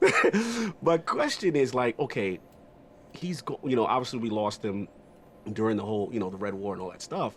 But my question is, why do you think the tower has not given someone else the mantle? Someone else has not taken up the mantle of Speaker.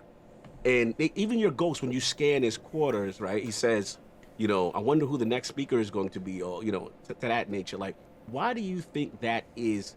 Because technically D1 was kind of founded. He was a central figure in D1. And now that he's gone, I'm actually surprised by that. What's your thought process on that? So, to understand this, I think you need to understand kind of the governing structure of the city, which is that they have what is effectively a weird mix of an executive and a legislative body, right? Like, there is a prime minister of sorts, which is the position that the Speaker holds. The Speaker is very much the head of state, as best as we can tell. But beyond that, the consensus is something that is both appointed and kind of elected. You know, in order for a faction in particular, because the Guardian posts of the Vanguard are set in the consensus, and they're, you know, you basically get nominated to the Vanguard by various different processes. But when it comes to the factions, at very least, they'll get ascended because of their stature, right? Like, some of them are believed to have inappropriate ideas, but they have to have some kind of civilian backing for them to be ascended in the first place. It's part of the reason why the War Cult gets ascended over someone like, say, the Symmetry, after Lysander's faction, the Concordat, basically gets demoted. The loot. Yeah. So it's a weird mix of the principles of an appointed body alongside something that, technically speaking, has some kind of representative backing to it. It's not a true democracy, but by that same token, it has elements of a representative democracy. The important thing to know about this is that the main governing body of the city is still the consensus, which is made up of the major factions involved, as well as the Vanguard and the Speaker. Here's the thing. They've thus far been operating without the Speaker for a very long time, and you can see the first example of this in the lore tab of a sidearm called Peace by Consensus. You remember when the first faction rallies came out? Yes. They had one item shared among their loot pool, and it was this sidearm, Peace by Consensus. And it talks about how Zavala opens the first Vanguard meeting after the Red War has concluded. And I think it's either Hideo or Arak Shalal who says, doesn't the Speaker usually do that? And effectively, Zavala says, we'll manage without. You know? And it's one of these things of saying, do we actually need a Speaker? You know, the city does not have a constitution, as best I can tell. And it does not have many governing ideals, aside from the fact that the consensus is there predominantly to keep balance between citizens, the factions, and the Guardians, you know? As a result, you're definitely looking at a system that has rules, but you're not looking at a system which has rules that are so set and so defined that there's, say, a vice speaker or an immediate need to search for a new speaker. This is very much an ad hoc governmental system. So it's yeah, it's weird to look at it like that, but ultimately you're looking at something that does not have... They're playing by the seat of their pants to a certain extent, you know? Like, they do have rules, but not so much structures, you know? You'd think in a few hundred years they'd develop a constitution or something like that, but to the best of my knowledge, it doesn't exist. And as a guy who literally has a degree in politics, I'd be able to spot if it was there, but no. Like, you know. No, glad for educating me on that, man. Because I was curious, and that does make sense. They kind of just they're doing their own thing now. Slide, right? They're doing their own thing. Just doing their own thing, man. He's answering a lot of the questions I've always wanted to know, man. This is good, man. Real good stuff. And in reference to you personally, what about just in general, like, obviously we know your YouTube channel, you know, this is your passion. You love lore, you love this stuff. You're fantastic at it. And what about a dream scenario? What if Bungie approached Lord Byf and said, "We want you on the narrative team, official job posted." Would Lord Byf consider this job? No, and here's why. Woo! Let's get it. Here's Let's why. Get it. Here's why. Let's get it. Mm-hmm. Because they do not want me, and they do not want me because I am not qualified. Here's the big misconception. Let's talk. And I'm so glad that you brought this up, because I need to go ahead and stand in Bungie's corner for a second and fight what is honestly the biggest misconception. Mm-hmm. Everybody sits there and says, "Why won't you just put MyNameIsByf on the narrative team? They can clearly tell a better story." People who say that are ignorant and stupid, and I'm going to tell you why exactly right now. Because if you've ever enjoyed one of our pieces of content, you clearly have not read the story if you then think that it's a reflection of bad storytelling by Bungie. I will grant you, narrative occasionally has a problem when it comes to piecing together cutscenes. We've talked about the flow of continuity not being perfectly there. But when it comes down to the actual lore and the writing, you do not want me on the narrative team because I am nowhere near as good as so many of the other previous writers that they have had. Mm-hmm. Right? I can barely hold a light. I can barely hold a torch to them. So the important thing to understand about this is that all I am doing is I am making the story more approachable. Now, that is not necessarily to say that that isn't a lesson that Bungie could learn. Because, that's a skill. You know, that's a skill, Byf. You should be the consultant for how the story is delivered. You could be a consultant now, Byf. We ain't going to shortchange you. You're showing reverence and respect, which is correct. But I do want to say that there is the theme and why casuals sometimes run away from Destiny is because they don't have that understanding like that you have. Like, you have that understanding of these great writers, these great stories, right? And you adapt it in such a way that it's easy to understand for the casual gamer who doesn't know what's going on. So what about like a consultant role in reference to that? I'd consider a consultant role, but beyond all of just that, it's, you know, I sit there and I like to think that as my position in the community, it's not something that at least with Bungie, it's not something where I'd necessarily ask for it to become part of a job, you know, because that creates a conflict of interests. If I'm consulting them on something where the story goes, or a way in which they can deliver the story, that then directly conflicts with the fact that I am trying to tell it. You know, I'm trying to, and for the best part, when it comes down to it, I will keep spoilers away from my audience like it's me trying to hide kids from the plague. You know, I respect that big time. I respect that. Like, you know, when it comes down to it, it's one thing to understand what's happening. It's another thing entirely to know where it's going. And I try to limit that second part where appropriate. And like, yeah, sure, there are going to be moments where, in order to prevent my audience being spoiled, I will deliberately spoil myself, and I'll make sure that we know what to look for.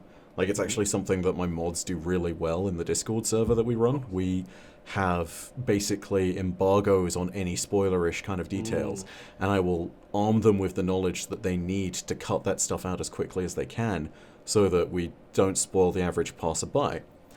But ultimately, that, you know, it all speaks to the bigger responsibility of being a part of this community. Like, yeah, sure, it's my job. I make money from it. It's how I pay my bills, and it's how I pay my taxes. Like, totally fair enough. And a consulting job would be most certainly an honor. And, you know, even something where similar to what Mylin did, where he sat down with them and made a grimoire. Like, I think opportunities like that have potential, but my biggest priority is to always make sure that I'm serving the community well and that there is no conflict of interest. And when it comes to being on the narrative team, definitely the case. When it comes to consulting job, probably the case. And beyond all of just that, kind of ruin your fun too, I feel like. Yeah, kind of. And this leads back into the last thing.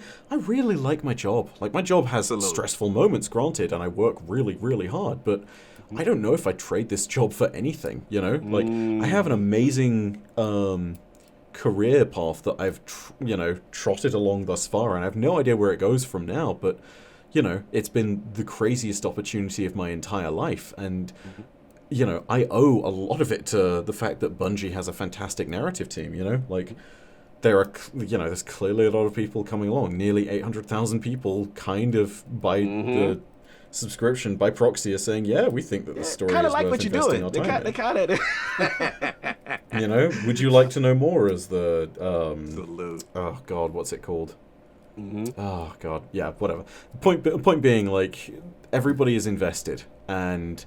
I want to make sure that I take that kind of responsibility forward, and if that means that I get offered a job, I think about that very carefully, because much as it is very much my ability to make money that would end up being impacted by that, possibly positively, possibly negatively, there is a bigger thing that I want to always consider, and that is going to be the community no matter what comes up. Like, at the end of the day, it is... yes, Starship Troopers, by the way. The chat is going in on Starship Troopers. I love the chat right now. Yes. Thank you to Czar Commander. But yeah, no, responsibility to the community is a really big thing for me. So that's kind of where I sit on that one. Along with the fact that, again, I'm just not qualified for that stuff. Like, I'm a good orator and I'm a good storyteller in terms of my ability to take someone's narrative and to make it digestible. I am not someone you want writing that narrative. Fair enough. I am not someone you want writing it because I'm untested.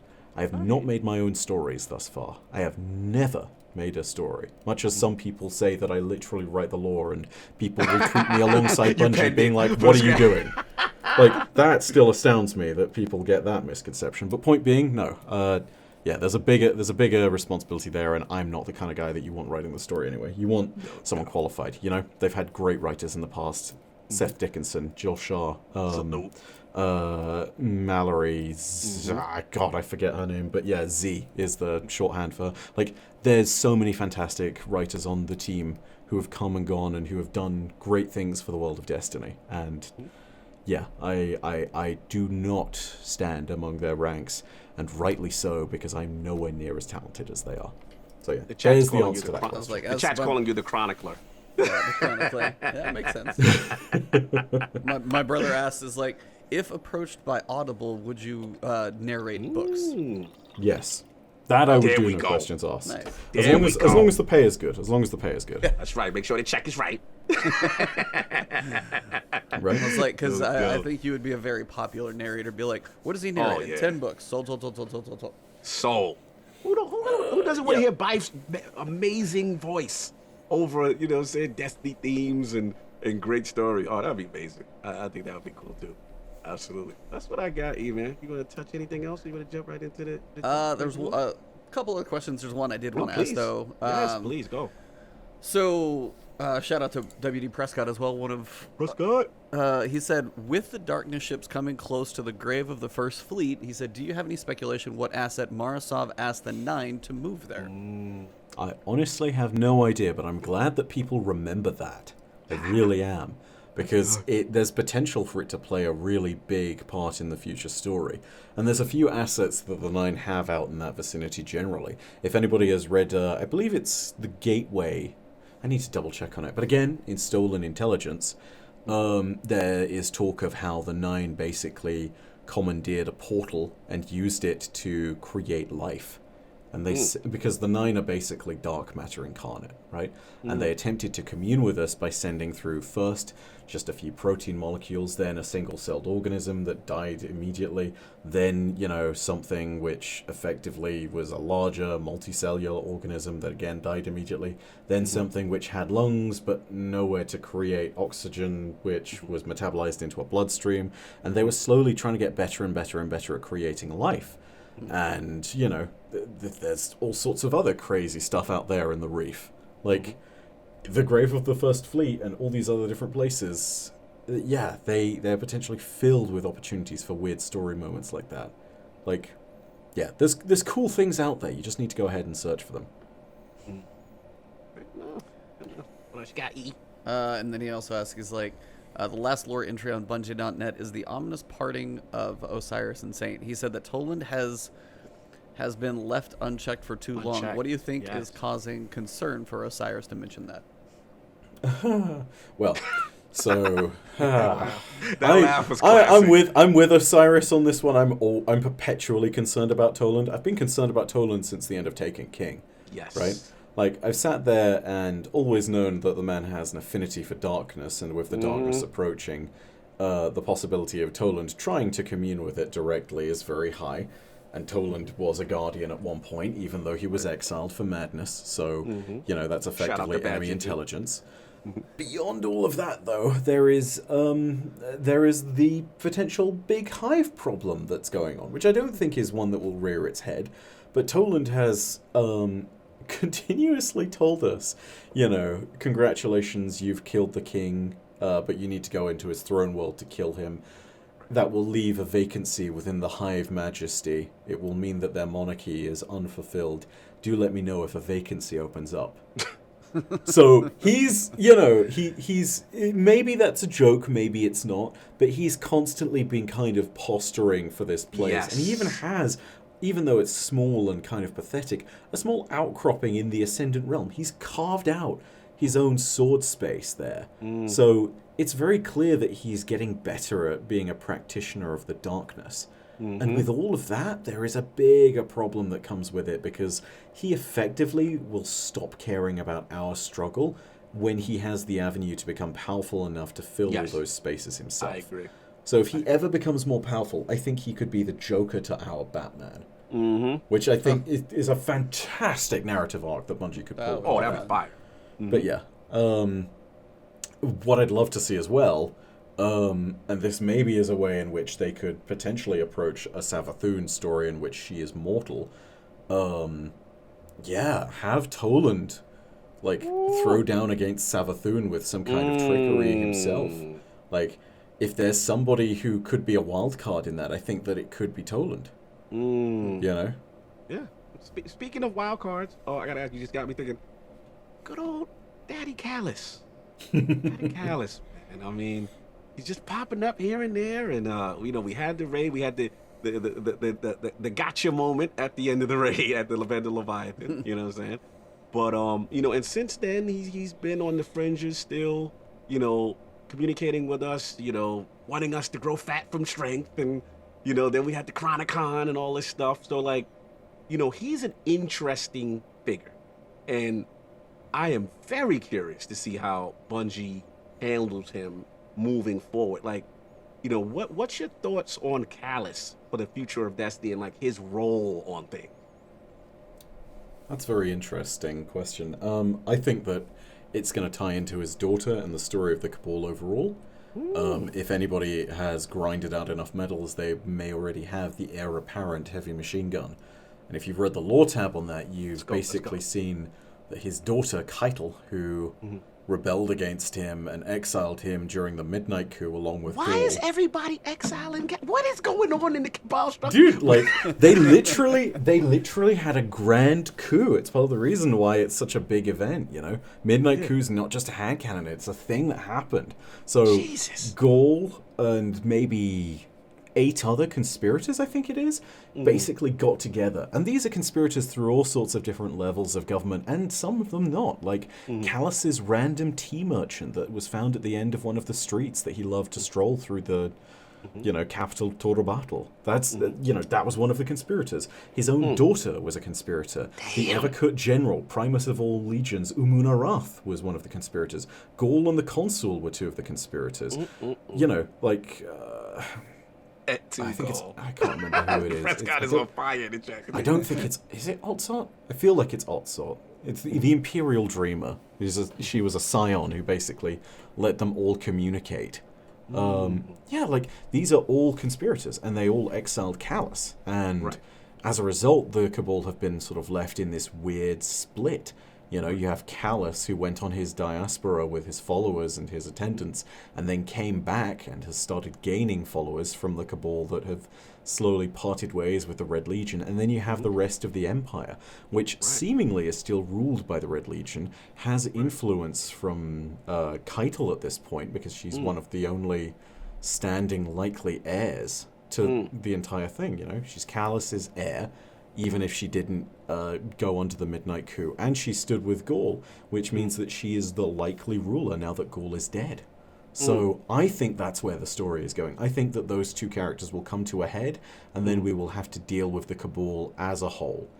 I feel like, just in the same way that I feel Mithrax will be one of the characters that is a capstone to that race's story, I think that Keitel and Callus will be capstones to the Cabal's story as a race. Interesting. Yeah, I've always liked the Cabal. It's just an interesting storyline. I just very. There's a lot of threads there, and I'm very curious to see what. So I'm glad you answered that. Interesting, man. What you got, E? Oh, it's like, just when it comes to like the races, as we're talking about the Cabal, it's like I feel like the scale of the races and some of the stories we've had, it always kind of jumps around. And when we go and you're talking about Mithrax for a capstone for a fallen story arc or something that could be, and then you have Cabal getting a little bigger. If you were to rank like the threat level or grand scale of each race, like, I don't want to speculate, so like, how would you rank the races that we're facing? Obviously Darkness being question mark number 5. Where would you put them on either threat level or how big these stories can be? Because if we have the Darkness coming in, potentially in like 6 weeks, they're going to be here in a few fortnights, and then they show up, then if you take this big departure to this more Terran level fallen storyline, like jumping between those, but I was still just curious, like, where do you rank the threats of each race? How do you put them in scale? I don't know if I would rank them in terms of threat, but I would rank them in terms of power. And the reason I say that is because races like the Fallen may actually end up being allied with us in the end. Especially with Mithrax and the House of Light. There's a lot of implications that that's where the story is going. Mithrax appears to be sort of if Mithrax is to the Arbiter as the Fallen are to the Elites. That's a great analogy, to compare Halo and Destiny. Yep. But good Halo reference. But yeah, when it comes down to it, Fallen are definitely the least powerful unless Mithrax is somehow chosen by the Traveler, which implies that he could gain some of the powers of the Light. But until that happens, they're very much bottom of the barrel. They are scavengers, they're holding on. Following up after that, you have to rate it by causal or paracausal ability. And following that, there's definitely the Cabal, who are a mighty star empire, but they're also a failed state to a certain extent now. We've killed lots of their leaders. They have consistent command problems because of that. Whether it's us killing Gaul or Valkaur, or whether it's Kargan from the Insight Terminus, we have consistently gone through and killed their commanders. And as a result, we just keep on lopping off the heads of this Hydra, and it feels like it's genuinely starting to run out of heads. Callus and Keitel are becoming the figureheads of each respective faction, it looks like. And with all of that, there's this big move now towards, well, what do they do next? And at the moment, it feels like they're stagnant, and that's very much deliberate on the part of the storytelling for the sake of trying to set them up for the next big encounter with them, I think. After that, there's the Vex. They are not a paracausal threat like the Hive or the Darkness or the Light, but they are most certainly still dangerous. They have, abilities of prediction that sometimes are able to surpass Darkness and Light. And we saw that in Curse of Osiris. The Vex that you found out on Mercury were able to actually find a future timeline that they were then trending the world towards, in which they were then able to destroy both the light and the darkness. And there's even a lore tab of something that makes commentary saying that fate is worse than even being ruled by darkness. Because whilst darkness despises life generally, it still admits the permission of strong life. You know, some life does persist. With the Vex, it's the case of only the pattern can exist. And so they're a constant existential threat. But as the Vault of Glass will always say, Guardians make their own fate. So, you know, we are constantly able to overpower them. Paracausality is the key. And that's the reason why before the darkness, the Hive will always be the number one threat that we need to take a look at. Like, darkness will always be top of the pile, but before we face darkness, that number 2 slot will always be the Hive. Yeah. You know, they have the ability to use dark powers. They have consistently been able to use paracausality to their advantage. The Taken King was a literal god. None of this pretend nonsense from the Fallen Splicers. None of this stuff where it was just, you know, a god in metaphor alone. No, Crota and Oryx, in a very literal sense, were gods. And we have faced nothing quite like them since. This will, like, the darkness will honestly be the biggest test that we have, I think, since Oryx, in terms of a narrative sense, you know? Like, yeah, everybody can go ahead and talk about how Riven tricked Oryx, but ultimately her powers were, you know, it kind of pales in comparison to the accolades of Oryx, right? Yeah, like, absolutely. This is a guy who literally brought with him an entire new enemy race in gameplay terms, and he gained that enemy race by killing a god and stealing its power and the secret of how to create that, and then communing with the darkness, you know? Like, absolutely. And he still may not be, quote, completely gone, right? Because his heart is not completely found or something like that with the... It depends on weapon. It depends on what's happened to the Touch of Malice, yeah, but... that's the weapon I was trying to remember, yeah. We shall see, we shall see. Yeah, man, what I got. You want to jump into what's going on, unless you got some more stuff? I mean, we could probably do this forever, which is not fair to you. Which is not fair to so, yeah, no. So it's like just asking forever. But no, it's like, as for what's going on in the world of Destiny itself, of course, we know you're like the lore master, but you'll kick the crap out of a lot of people in Crucible and raid with the best of them. So you play the game as much as you know more than most of us about it, which is impressive. And obviously, we know we got a pretty big TWAB this week with relation to like trials and stuff like that. But we did have the big event kickoff this week, so I just kind of wanted to see about the whole Guardian Games activities. If you guys are playing it, if you got the machine gun already, if you did, then you grinded like hell too. Just kind of curious how your thoughts of Guardian Games have been for both of you guys this week of everything we've been playing. I mean, we gotta ask Byf first. We gotta ask our esteemed guest. How you feeling? You go for it. You go ahead. I go for it. Listen, listen. It's a light event, but I like the thought behind it. I like the, you know, because let's be real. Destiny has always had this intrinsic little ribbing and beefing with each other from a class that, you know. We do it all the time. We do it all the time. You know what I'm saying? Like, I get excited you're wrong because I finally have a Warlock by my side. Oh, yeah, no, I may as well just step out. You know what I'm saying? So it's like, it's always been that, you know, and I call it that class pride, right? You know, why you choose that character. You know, Byf, you beautifully explained why we kind of share similar things. For me, I've always taken kind of like the warrior or the brutish clash and most, but it was something about the character creation screen and seeing that Warlock and holding the ball of power or energy, whatever he's commanding, and it kind of grew to me, gravitated towards that. So I like the idea of this. I think it's cool. It's almost like an Olympic feel. Each day you put in your weapon, you know, you put in your medals. You know, now they having us do a lot of varied things, which is, you know, which is cool.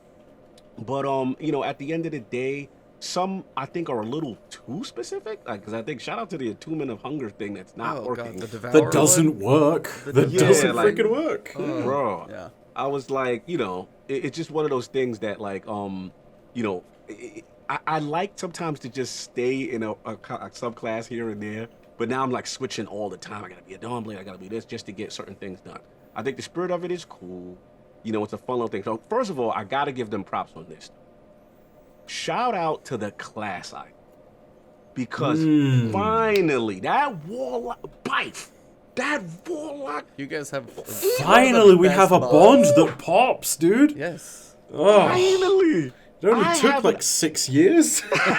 We finally have something like ornate and bombastic that we can feel proud. Not this little circle around the arm and nothing else going on. Like, this is what I want to see, you know? And I hope this is the direction moving forward for Warlocks especially. But yeah, man, like, look, I know what it is. It's like a filler event, but I do think it is fun. The spirit of it is fun. Checking every day. You know, Titans right now are killing it. You know, okay, shout out to you guys are killing it. Hunters had the big lead initially. Look, I will simply say this, man. I'm okay with Titans winning and Warlocks coming second as long as we collectively, as a coalition, make sure the Hunters come third. We cannot let the Hunters win, okay? Can't let the Hunters win. I like the word choice of coalition there. I appreciate that.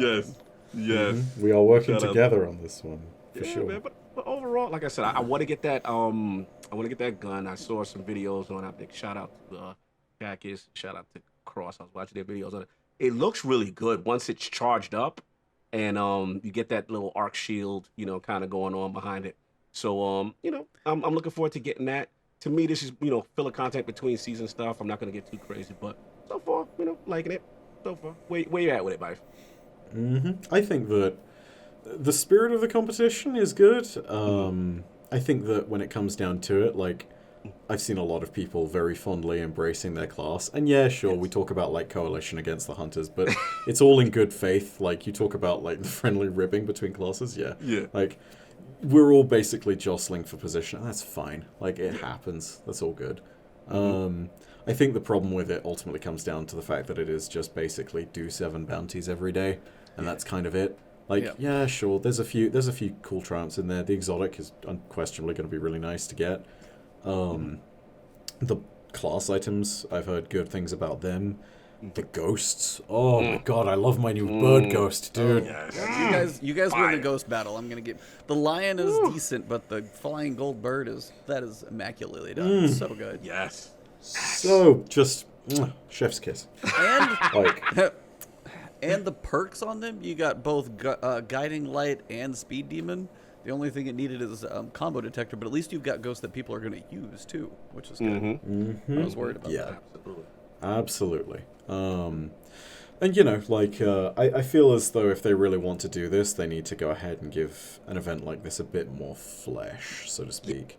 It's like, I'm fine with the concept behind having a rivalry between classes and then, you know, having this repeat year on year.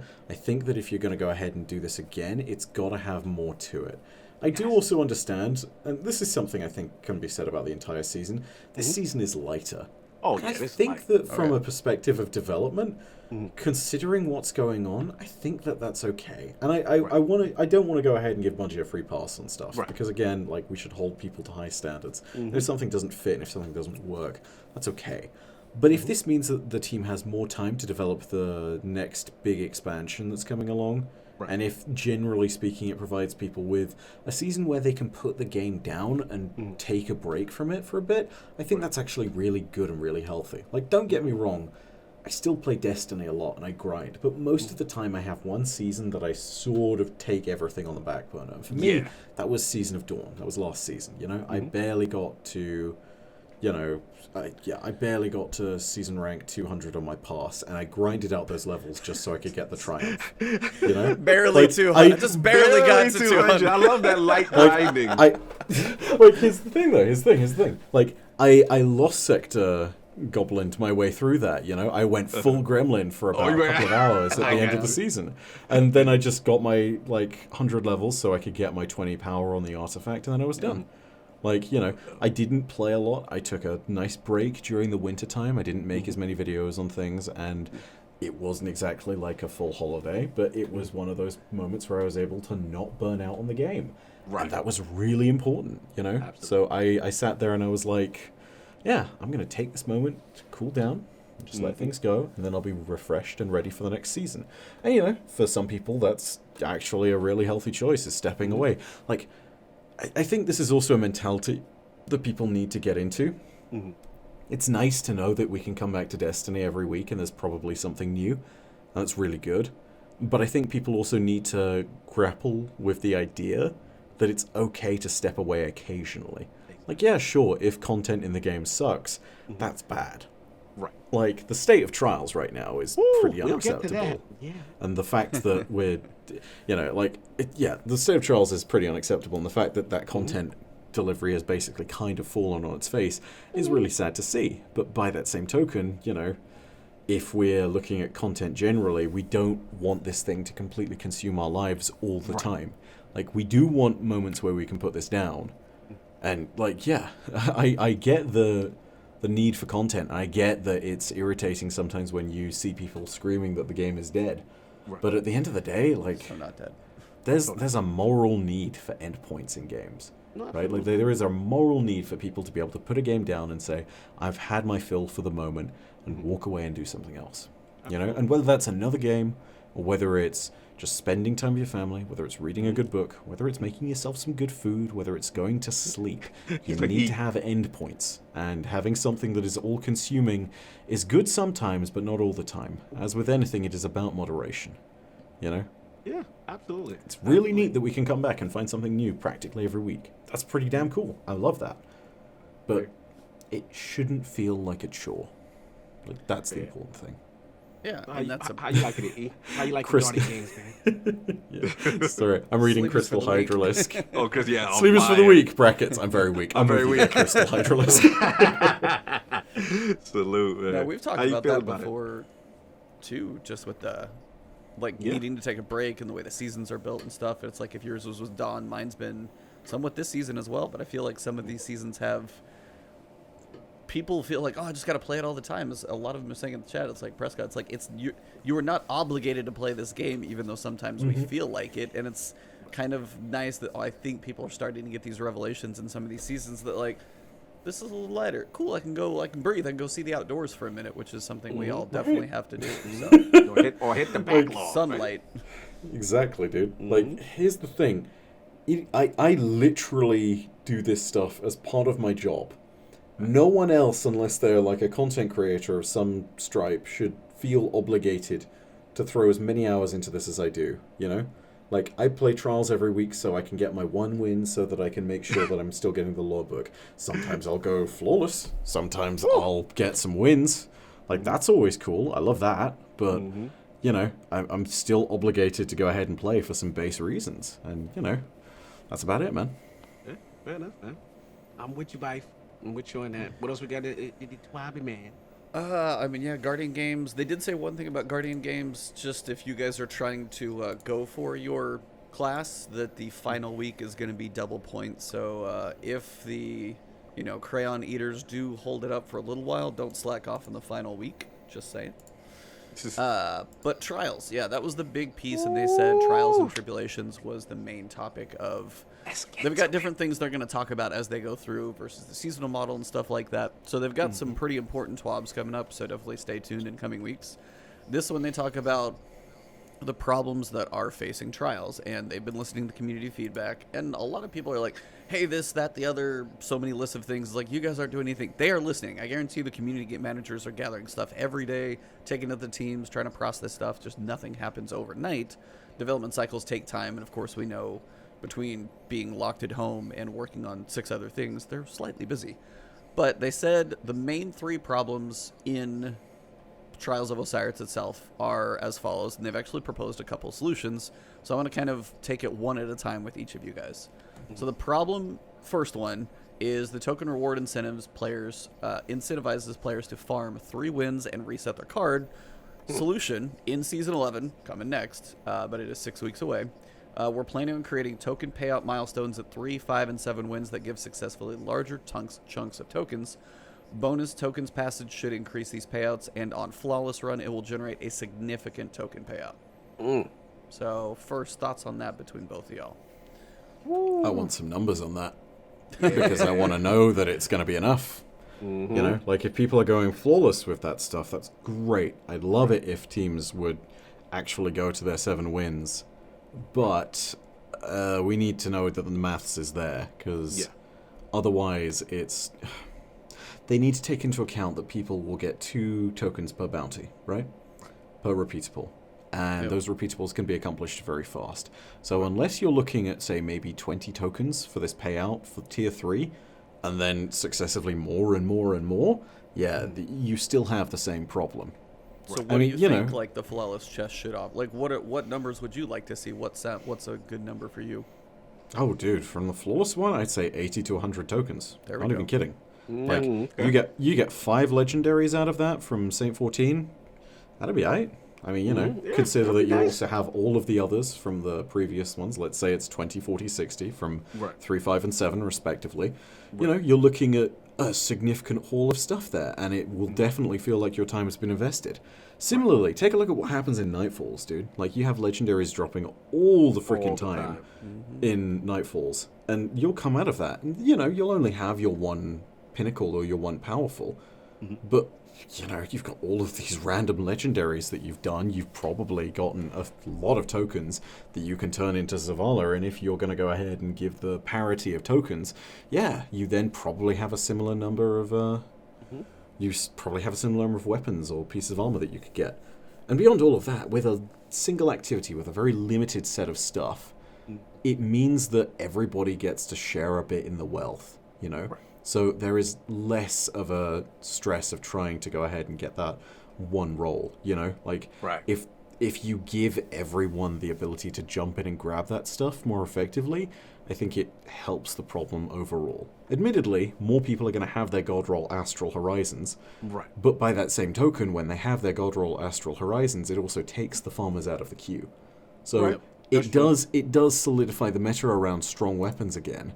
But, you know, you're still looking at something where you don't have people, like, being stomped into oblivion by this stuff. Stomping it on the 3-win guys. This guy, You know, 1 yeah. to 2, and being like, oh, it looks nice up there. How is it? Yeah, exactly. Now, Seeing- I'll sit there and I'll say this. I think that my, like, 80 to 100 tokens is very optimistic. Like, that's incredibly optimistic, and I think it'll probably be something closer to 50. But they need to get those numbers right, is the important point. You know, Absolutely. like, if they don't have enough incentives from all of that, then you have a big problem. Completely agree. You've Gotta not incentivize it. deferred it. Yeah, has to be incentive for going the length of the card and that nice payout. Completely agree. It's like the time investment too. When you compare that, you can run Nightfalls really fast in comparison to a full Trials card, good, bad, or otherwise. Whether you go 7 or you get the Mercy and you go 8. 8 Crucible matches, just loading into them alone takes a little while for matchmaking. And Nightfalls you can do over and over and over. And if you farm those, about as fast as a Crucible match for some if they're good. So no, it's like it needs the parity between the two to be a lot more even. So hopefully they hit Oh, that yeah. one. At the Totally highest agree. tier 2, which I think we'll talk about in a sec. Yeah. Yep. Problem 2. Trials is unrewarding for players stuck at 1 to 2 wins. Solution. Create a weekly bounty that encourages participation each weekend and does not require match wins. When redeemed, the bounty will reward the same item that comes from the 3-win passage, unlocking the engram for a purchase that week. Did someone say bounty? You seem excited, Cognito. Do you have an opinion? Did someone say bounty? I mean, I just remember talking about this and using the expression, if it wasn't broke, you know what I'm saying, don't fix it. And this was literally what I was so happy to see. Like, you have no idea because, again, and we had talked about it last word, which was, one of the things that really incentivizes someone who is either a casual or not the greatest PvP. Because I'm not the greatest. I'm very average player. I remember playing D1, and I would go to Vance, and you get those bounties from him, and a lot of it was more about getting kills as a fire team or individual things that just made you participate. That wasn't required for wins, right? And I'll never forget when I got my first Doctrine of Passing, right? And that helped me so much. It really gave me confidence that I can compete. I had a kind of meta weapon, you had a semi-decent role, and these are the things you have to incentivize the guys who are not the greatest PvPers or hardcore, but if just by their participation, they're incentivized, okay, just to continue to keep going. Because no one likes to get pub stomped 110 before 3 wins, and then you can't even cash the tokens in and do anything with it. So to me, this is huge. I really like that they're bringing the bounty system back in addition to it. And I want your thoughts on the whole thing, what you see in this, second point as far as their problem and their solution to it. Where you at with the bounty? I think they need one more bounty. I think they should have one which is And both of them should be guaranteed pieces of gear, by the way, or at very least should unlock that potential piece. I think they should have a bounty that not only does what they're going to do, but also a bounty that awards something for 3 wins, but not 3 wins back to back or 3 wins on the same card. Just 3 wins. Okay. You can get them at any point in time. You know, I think that's an important one, not only because it adds as another multiplier and something that helps you get past that first hurdle and awards you for putting in the time of 3 wins worth of games, but also if you see that you have won 3 times throughout the card, or throughout your cards at that point, even if sometimes you've lost, it's an incentive to say, like, hey, you can do this. You can get 3 wins. And you know what? You probably could get them back to back, or at very least on the same card. Like, it's not impossible. It can happen. So I feel like that's another important one that they should add. And I think the other division they need to do is make one of those worth armor and one of them worth weapons. You know, subdivide it so that you've got an equal ability to access the pool of loot every week. Yeah, enough. E, what was your thoughts when you saw the bounty return? Oh no, I mean that's the type of thing for me. Whether, I mean, as you said, the 3 wins is good. Or it could also be an accumulation of like rounds, because you may not win the full match, but if you actually pull out some rounds that you can eventually get there, would be, it just gives incentive for the player base to attempt it, even for a lot bigger skill range of like, hey, the upper echelon's in there. Well, maybe I can jump in. We get this one match. We put it together. Even unfortunately for them, it might be the ones where they put their supers together and get a chance to like go off. They can still have that way to get in there, practice, face those more higher skilled players, and just get a chance to get in there more frequently. So the bounties, I'm very happy to see those coming back. We've talked about them, of course, so it's not anything. But yeah, either wins, rounds, however they do it, that incentivization for a much broader skill range to get some benefit from it is huge. Good to see. Got the next problem. Trials feels unrewarding compared to other in-game activities. We kind of touched on this, but a solution, inject more chances to earn masterworking materials from trials. Masterworking/infusion materials will come from 3, 5, 7 win payouts in Season 11. We're also possibly looking at adding new material-focused farming card in Season 12. Which is a good idea. Like a very good idea, because if people want to run Nightfalls constantly over and over again for the chance at not just the exotics, but also the Ascendant Shards, the Enhancement Prisms, and lower tier ones like the 970 Nightfalls, the Enhancement Cores, why not make a card that also incentivizes that? There are players who will just play it casually, and then there are PvP gods who run it all week and get their first flawless in their first run, no matter what, and then they just want to go back into the playlist and play over and over and over again. Give them a parity of reward. I'm really glad to see them do this. I think what they should do is they should tie Ascendant Shards to 7 wins instead of to Flawless. Because if you complete a Grandmaster Nightfall, you will get shards every time you do it. If you get Flawless, you get 1 shard. And I think that will then help create parity. And also, it's better reward even if you don't go Flawless, which helps with the population of the playlist. I agree. I'm with you on this, Byf, 100%. We couldn't have said it better. I'm in agreement with Byf. What you got, Gay? Oh, no, I mean, you pretty much nailed it. Just the fact that... Yeah, he nailed that. Yeah, it's like, I mean, incentivizing the end game with more things, be it masterworking. And, of course, there's a discussion of other things, which we'll get to here in a second, as he says. For example, you may be asking, what about Adept weapons? We're currently investigating a new form of flawless award weapons for a future season. Now, this is where it says a future season, so big question there. They might not have the same name, but these weapons would have some differences in order to set them apart. Right now, we are currently looking at giving these weapons the ability to replace the weapon mod slot with an Adept mod slot. Name may change, that can accept custom-built mods in addition to the normal list of weapon mods.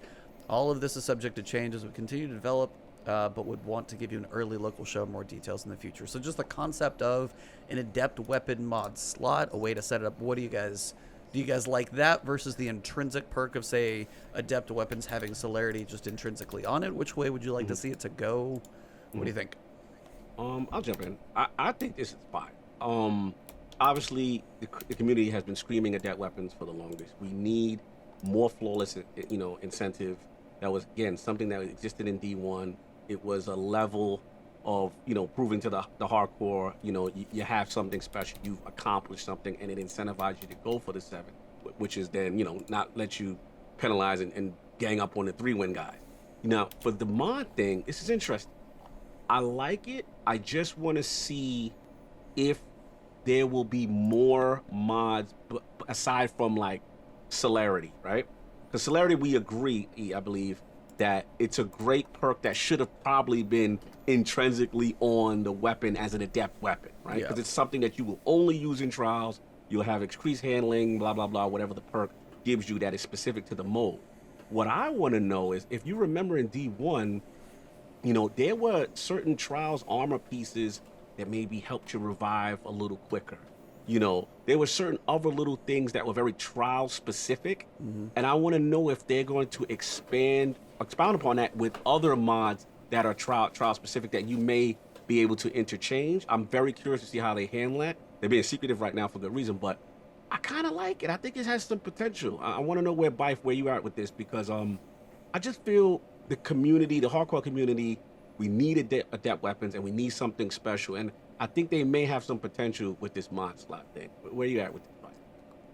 I think that celerity, as it stands, whilst it's built really well for the idea of it being on the last weapon, I wonder whether it might be too strong to become intrinsic. My thought, though, when it comes down to this, is all about whatever they do, will it be something that doesn't completely gate off lower levels of the Crucible skill curve from getting flawless in the first place? I think that's my only real concern. I love the concept of a mod slot for it, though. I think that it allows them a lot of flexibility as far as design is concerned. It means that if a mod is too strong one season, there's potential to phase it out next season, or maybe just make it so that future adept weapons won't roll with that, and if it falls out of the meta, the mod will also fall out with it. It's a very interesting idea, and how it ties in potentially could work, but I really want to see how they expand on that. And also, the whole thing of the mod falling out of flavor that season might not apply if you can just apply it to any weapon. So it's a big question mark for me. I'd be interested to see what it looks like before I render final judgment, but we'll see what happens. But before you pass, what about adept weapons, the concept in general? Are you pro? Are you against? Do you feel it gives too much of an advantage to a flawless? I think that the idea of celerity on adept weapons is maybe it needs to be tuned down just a little, but I think that it fits for purpose with regards to what you're doing for trials, because again, it is a perk that will only activate when you're the last guardian standing. And beyond all of that, I think there is a bigger point to be made, which is that adept weapons generally are, and were, still a good idea. Having snapshot on adept weapons was really nice. Having even just, I think it was a buff to mobility in one of the things that you had for some of the guns. Little stat bumps like that worked. And it was also a different aesthetic, which showed that you've gone gold. Yes. I had my pulse rifle that I gotten from the lighthouse on my first run in Destiny, first run in year 3 of Destiny 1, which I still loved, the Blind Perdition. And it was an amazing pulse. It was so beautiful, especially with that lovely gold skin. So, Sexy. Little things like that. Those are the things that I'd look for. I don't know if I'd want there to be huge differences between them. Gotcha. But yeah, Some I don't way know. to set them apart, like faster reload speed or just little stat boost, as you're saying, to be. Here's the normal version. Okay, you went flawless. This one is like the optimal version, but if you're duking it out with somebody, you still probably could win either way if you've got the skill to do it. I'd say if you gave a small bump to handling, it would be a really good one. Like, a good player is going to be able to make a lot out of a small bump to handling, but somebody who is, say, less skilled is not going to necessarily notice the difference, and it's not going to set the weapons apart too much. With some weapons, it does make a huge difference. Like, low handling on Imperial Decree is why it doesn't get used over something like, say, Astral Horizon. Yeah. But bringing that up just a little bit, giving it a tiny pinch more, gives you the potential for that weapon to edge out against others, particularly at lower potentials, like lower ends of the card, where you might be able to make that work a little better. It's something where you might not notice it, but when you get to the really high tier of the card and where everything matters, that's going to be really good to have. Absolutely. So yeah, I don't know, little things, but I'm definitely not the most educated opinion on this. We respect it. You bringing dropping gems. Indeed. I mean, that's the big three problems. I mean, they talk about adept weapons coming in the future. And they also, the other topic, if you guys could tell, is cheating. That is the huge thing. And they talk about there's cheating? What? I thought that guy had a fully automatic Whisper of the Worm. That was totally a thing. No, it's just Thanos' ship that shot down Frostbolt one day. Oh, man. Anyway, so they have stated since January, cheating is up about 50%, which is a huge number. And they expected it to get a bump in trials due to, obviously, people wanting to get through all the toughest people to get the rewards. But they said they have done some things. The Valve integration with the Steam data relay has helped DDoS attacks on Steam, which honestly you don't hear about that much.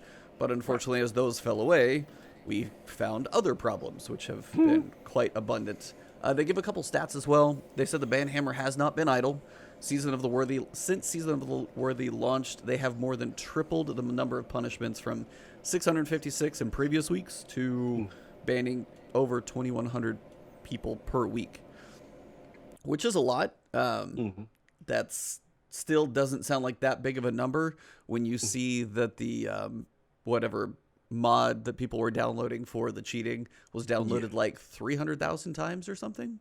Yeah. So it just doesn't sound like as big of a number. Not saying they need to just ban everybody, but then those two numbers don't seem to correlate that well. So they mention on PC where most cheating occurs, unsurprisingly, of course.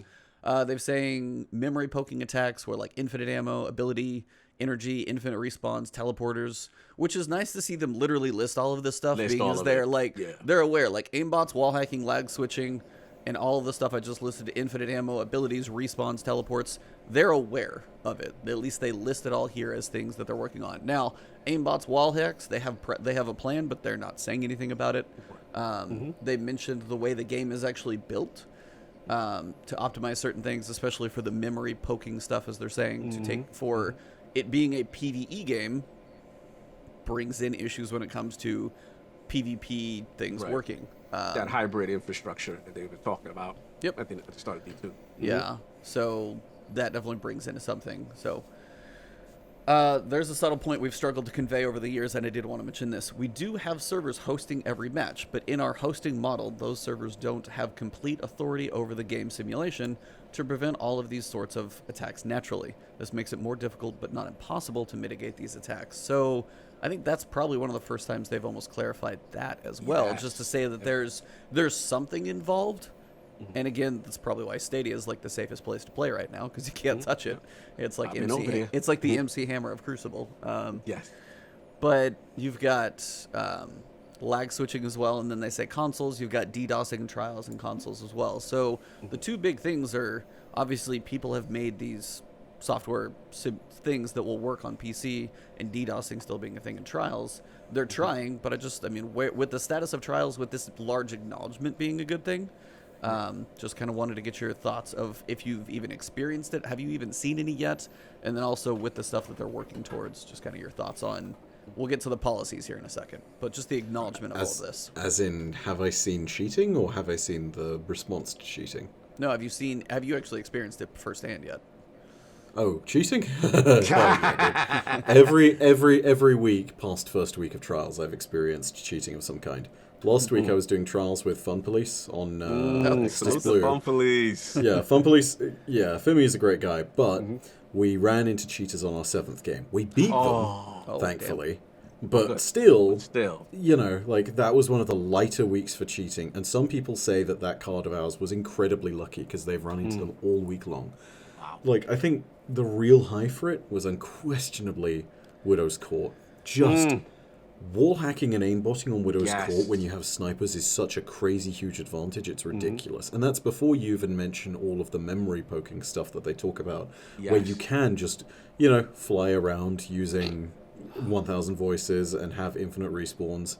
You know, like, yeah. That's like I've luckily never run into that, but oh god, it's actually no. I say that I've run into the infinite respawns once, but it wasn't in Trials. It was in comp. I've never run into the Thanos ship kind of nonsense that Frostbolts or. I saw that, yeah. Yeah, Fallout had a good compilation of all the cheaters, and it's sad that there are that many different types of things happening. But yeah, long story short, it is rampant. It's so rampant. It's like a curse, dude. It's a disease. When you get everybody's talking about, oh man, I just really want to get to 3 wins. Well, when you get past 3 wins, you will see the cheaters. You will see them en masse. Like every other game, if you sit there and you think that this boy is just way too cracked with a sniper rifle, yes, he's probably way too cracked with a sniper rifle. Go to Trials Report, and I guarantee you, most of the time, they're gonna have a 100 to 97% accuracy with their revoker because they're just toggling an aimbot off and on, and it's bad. It's so bad. So I'm really glad to see that they're doing stuff to address this. I'm glad that they name-checked all these things. And above all, I'm glad that they've also name-checked the fact that if you're having someone carry you and you know they're cheating and you get carried to Flawless by a cheater, you will also get banned. Because, screw those people. Yeah. Like, I've run into multiple fire teams who are doing this in comp, and it's very clear because 2 of them are from a clan, they're not cheating, and they've got a dummy account with them that it's just something that happens within their clan. And if your clan does that, or if your group of friends does that, you don't deserve to be playing this game. Facts. You do not deserve it. Like, I'm sorry, but don't. Don't even try and justify it to me. I'm so with you on that. I know we jumped out a little bit. Yeah, it was like jump down to the policies, but you were going where I was going next. No, he's on fire. He's on fire because that's literally when I saw that policy change, I'm like, yes, Bungie, this is what I'm talking about. You're guilty by association. If you are in there with someone who is actively trying to carry you, everyone's getting locked up. I want everybody locked up. Like, there's a reason the word accomplice goes within like criminal things. Accomplice is still a bad thing to be. So thank you. I want you locked up, man, because it ruins it for everybody. You know what I'm saying? Shout out to Aries in there, who ruined my card at 5 wins. Thank you, Aries. We was on Stadia. I saw you. He was good. I got Sinister in there too. He was good. But it was just so happy to actually face someone that wasn't cheating. So that was actually cool. You know what I'm saying? But yeah, like this is big. You know, I love that they're being specific. You know, obviously they can't give everything away because they don't want to give stuff away to the hackers or stuff they're going to do. You know, I like the working and involvement with Valve in reference to other things. You know, look, they're on it. You know, we know the situation in reference to, obviously, the pandemic and as far as resource management. But one of the things, I know I'm jumping ahead a little bit. I know. Yeah. But I really liked what they said in reference to resource shifting. Because for me, I actually was worried because I'm like, look, we understand cheating is rampant. It's horrible, right? We understand they are not fully staffed from a team resource. Like there's people obviously working on D3 and people that have another IP matter, and that we know that team is split. I affectionately call them the B team. Ebontis gets mad when I call them that. But who's left working on the game? Live team. Yeah, you know, but it's just name conventions. But anyway, the team that is remaining, right? I felt bad because I know they're not fully stocked, and then obviously we have a pandemic, so they can't come into the office. They can't do the things that they would normally be able to do to maybe attack things with a bigger speed. So I feel that when the integrity of your game is threatened, that's dire consequence. That is fire alarm now, right? So to see this TWAB and to see them say, we're shifting resources, we're doing this, we're doing that, that to me gives me a lot of confidence that they are going to fix this thing, that they are going to save trials, you know, especially on PC. This is huge. This is huge. I know, Eve, you want to get into the rest of the little points, because obviously Byf mentioned the guilty by association, the resource thing. Yep. Yeah. So, like, the big question, like some people are saying, is like the key policy, fire teammates. Like, I mean, we covered that. It's like if you were an accomplice, as like, and that's if you go on LFG and you find people, and all of a sudden you see this dude respawning over and over, report him and leave. Like, they're not going to get you for like one game, but they're saying if you go full 7 wins all the way flawless to Lighthouse, and this dude's cheating the entire way, yeah, you still watched it happen. You didn't do anything about it. So, fully agree with that. Shifting resources, we literally talked about that last week. Yes, I'm pretty sure we with literally Aries. talked about it. And then the last thing is something we mentioned it could have been that Thursday when you were in PAX. And this is one thing I actually kind of wanted to get your thoughts on as well, Byf, because we had talked about this before. Yes. When considering, we're considering requiring a much higher player time investment, or basically we had mentioned some way to get into it, because they mentioned a quest or some requirement to get into trials, and all you literally have to do right now is get to 960, which is just walk up to Saint and be 960. And we had joked before, is like, you know, is there a 4 or 5 hour quest, or is there, you know, as they're saying, playtime of 100 hours? Like, I don't like the playtime 100 hours seems fitting, because honestly, if you're going to get into trials and want to be effective, you're going to need to spend some time to work on optimize your loadout, and if you want to be effective, like, that does put it kind of high. But again, also, is there like an 8-hour quest of PvP stuff where it's like all of the rhetorics? That's like a really long quest line that you have to go through just to unlock trials. That one's a bit lengthy. Some of the things in there are a bit crazy. But like, I wanted to know. I think rhetorics is a bit much. Yeah, but something to where still it's things that you have to go accomplish, that like the free accounts that people just turn around and cheat. Oh, I got a new one. And they're just doing that type of stuff. What do you think the 100 hours is good, or what would you like to see as your way to get into trials? I mean, they're even saying having the season trials be part of the season pass every time. I think that a combination of all of those is going to help. And it should be clarified before I say any of this, that there are still going to be cheaters no matter what. Absolutely. People do this for money. And when it comes down to it, there will still be security breaches no matter what happens. Right. There will probably be less of them in the future, but people are always going to find a way. And some people make a business out of that, so they are very heavily invested in making sure that their stuff still works. Here's the thing. I think a combination of all of this stuff to play Trials makes sense. Question number 1, who does Trials tailor to? Well, it's got to tailor to a core Destiny fan. It's not completely endgame, but Trials should be looked at in a similar vein to the Nightfall Ordeal. And you've got to remember that the Nightfall Ordeal works at a variety of different light levels. You have the very base one, right? Which is just a standard Nightfall at 750 or something, right? You then have the 970 version, the 1000 version, the 1030 version, which is the Masters, and then the Grandmasters now. You're tailoring to every end of the spectrum with that. This is why Nightfalls are good. Grandmaster admittedly has its own problems, but this is the kind of thing they need to look at Trials for. It is something where people go when they have developed their character. You know? So I think 100 hours of playtime in an activity not in orbit makes sense. You know, and you need to make sure that there's only certain activities that counts for, because people still on PC can just sit in forges and gain 100 hours of playtime by being AFK. So go ahead and, you know, make that in Strikes or in the Crucible. Yeah, like, you put like a set number of like kills or enemies or anything, like things that they track. I don't in the even background. I didn't even think set number of kills or anything. I say you go ahead and you make it hours played. Because it's at that point, it's not about skill. It's about participation. You know, I say 100 hours in Gambit, Crucible, or Strikes, and then go ahead and say like, yeah, okay, this is fine. Maybe throw story missions in there too. Maybe patrol destinations, although that's a big toss because you could potentially just like get people finding a farm spot. Yeah. You know, like, it's a question that needs to be asked. I think you easily throw raids in there too, because if they're at the end of that 100 hours, maybe they've tried Leviathan. Maybe they're getting into some of that stuff. Maybe they found a team. Maybe they're LFGing it for the first time. You should count that 100 hours. Also, do everything else they're talking about it. Make it part of the season pass as something that's paid, and make it so that it's 1,000 power to get in. Because realistically, when you have light enabled in trials, you don't want to go in there at 960 anyway. You want a more even playing field. You want to be 1,000 light, because you can bet that anybody who's worth their salt going into trials every week is going to, by this point, be 1010 or 1009. You know? It's, that's just gonna be the way it is. So you want 1,000 power. I feel like it's very fair to increase that as the season goes on. So maybe having the first week be 960 to get into trials, then 970 the next, then 980, then 990, then 1,000, and it's 1,000 for the rest of the season. That would have made a lot of sense, I think. But as time goes on, you've got to go ahead and acknowledge that people need to be invested in order to get into trials in the first place.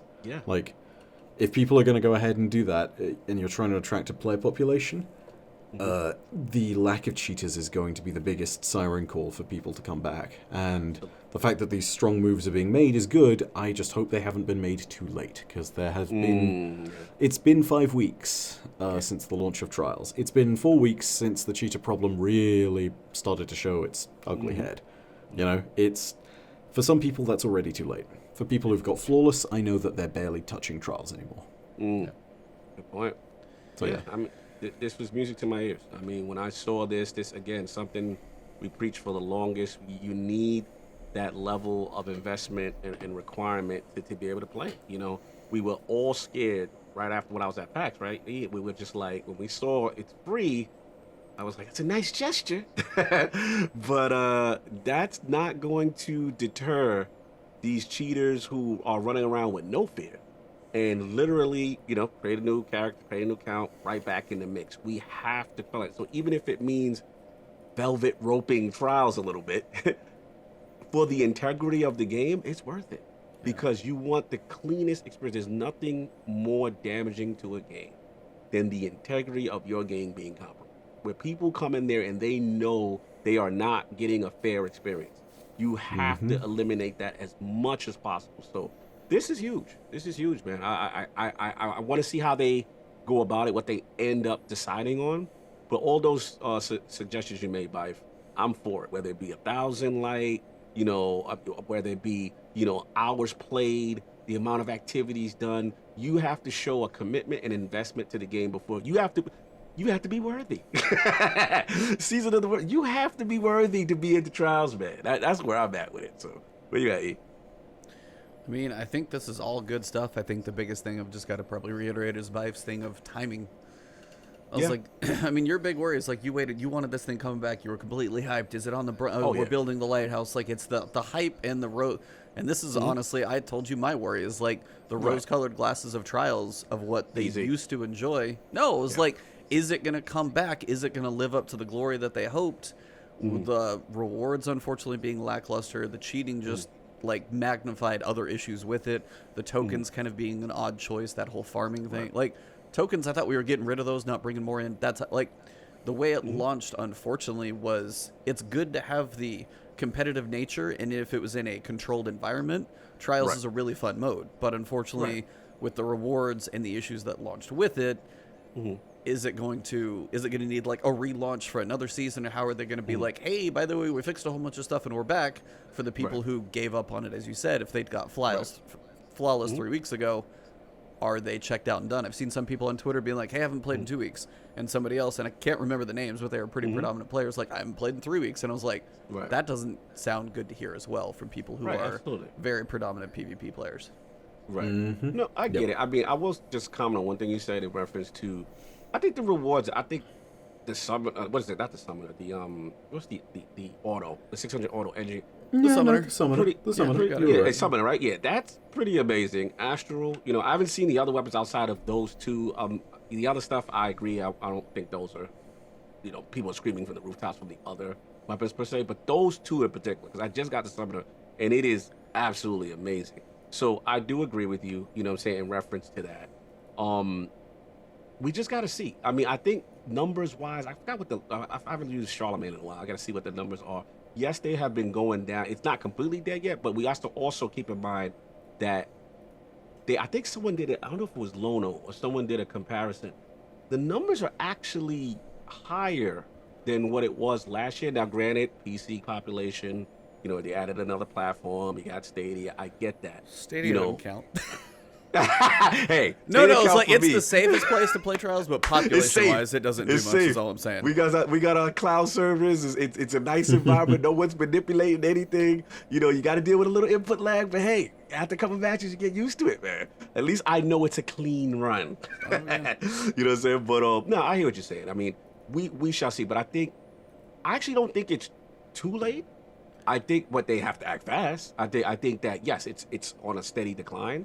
But they have to act fast. Neo Mental, stop being petty. Hashtag low population gaming. Stop being petty. I see you. Anyway, all I was going to say is I think they have time to correct it. You know, one thing they have stressed that some of these things are going to be short-term fixes, but there are going to be some things that are going to take some time. You know, and the key is going to be whether or not, you know, people stay around. I still love the mode. I still see people in there playing the mode. but they have to fix the integrity first and have to do it quickly. So we'll see by next season how much they're able to implement. That's my question. Yeah. I mean, and that, like, obviously that stuff will get addressed as we go forward. We keep waiting on seeing what happens and everything. They say this TWAB was all about trials, cheating. They kind of mentioned that, and they said the next Bungie blog article they are going to look into discussing pretty deeply the seasonal model, bounties, especially as Guardian Games utilizes them a lot, and the ways they're changing them up for future seasons. I just kind of wanted to get a quick touch from you, Byf, on how you have enjoyed seasonal model, because we've had many seasons now coming up on our 8th one, versus expansions and stuff, and where you've just kind of, if you're enjoying, like, hey, this is that Season of Dawn was a good break, and how you think it's been going. Just as they're going to talk about the seasonal model, what do you think about it? What do you think they can, continue to improve? So, to give a really quick note on it, I think Seasons is better, and I think it's better because we've seen the alternative. I don't ever want to hear a single person try and justify that Curse of Osiris was better than Season of Dawn. I don't want a single person to try and justify that, because we got the main story out of the way in the space of 2 hours, whereas we had an entire season's worth of story that was fed to us slowly over time, that evolved and was given room to breathe. People quit the game en masse because of Curse of Osiris. Right. Season of Dawn might have been slower, but it gave the story room to build. You can guarantee that if Warmind's events, on a similar flip, had been over the space of an entire season, if we had been slowly working up to facing off against Zol and Nokris, it would have been way better. Instead, we killed a worm god and his herald, who was the son of Oryx, who'd been excommunicated in the space of, an hour and a half? Yeah, I'm sorry. It doesn't even touch the other thing. In terms of content, and in terms of everything else that comes with it, I think that the simple thing now to remember is that when you're actually looking at what we get with seasonal models, there's lots more flexibility to it. Like, the expansions may have added planets, yeah, sure, whatever, but there's not enough room for that stuff anymore. Seasons now have the ability to add flexible content that can respond within the space of 6 months. Like, the response to everything that people disliked with regards to Season of Dawn will be coming in the next season, People disliking certain parts of things and people, to the same point, liking things is going to be reflected in that next piece of content. Right. So, yeah, I think that it's... People talk about we want expansions versus... And this is the other thing. People are crazy with this when they try and compare expansions, and then they say, why can't they just make more stuff like Taken King and Forsaken instead of the seasonal model? Why it's can't like, they? What, do you want them... Do you want them to work to the bone? Like, it's... You Like, physically can I get a raid do not... every month, please? Yes. Yeah, like, I was astounded by the scale of content that we got in Year 5. Right? We got 3 raids in a year. That's incredible. We've never had that in Destiny. Never had that, yeah. 3 raids in the space of a year. Right? Like, the closest we ever got was Year 1 of Destiny transitioning to the end of Year 1 and start of Year 2. Right? Yep. And we didn't get anywhere close. Right? Right. This is a much more sustainable model. It's better in terms of the delivery for it. They need to go ahead and they still need to iron out problems. I'll grant you that. Of course. But holy lord, it's so much better than the content droughts we had back in Taken King. Yeah, droughts were long. Than the terrible, like, small DLCs that we had with the sake of Curse of Osiris. You know? Like, yeah, dude, but seasons are better. And I understand that people are going to look at that and they're going to think at first that seasons offer less content. But over the space of 3 months, it's way better. It is so much better. And people who complain about it, to me, are crazy. Or they have rose-tinted goggles and they do not remember how bad it was. How bad the droughts I remember, were. Right? I remember how bad the content drought was, not even from, like, Taken King to Taken Spring, but how bad it was just from the Dark Below up until House of Wolves. House of Wolves. Like, it was bad. The game was dead. There was nothing happening. I So do remember that. Like, this was truly back in the Dark Ages. And if people don't remember that, then holy lord, you really don't understand how good we have it right now. I'll grant you, this season's worth of content has been bad. Like, it has been Bounty Simulator on the PvE side of things, plus a public event. It's been Legendary Lost Sectors, cool, okay, whatever. Guardian Games is effectively a Bounty Simulator as well, which is not great. Byf keeping it real now. know, Let's see if Byf is going to keep it real. Continue. and Trials has not hit well. Like, Not hit cheaters and well, low player right. populations has ruined Trials. Fact. And they've made some silly decisions with regards to the loot. But the delivery of content and the pace at which this stuff has been coming out has meant that there's always something there week after week.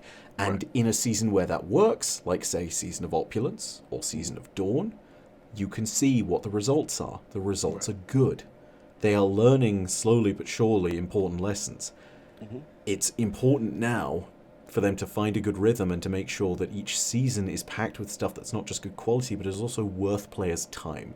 That's their big kind of challenge coming up next. So that's all I'd say, man. Like, you know, we have it way better with seasons than we did with everything else. They just need to be able to hit their stride and actually create good seasonal content consistently.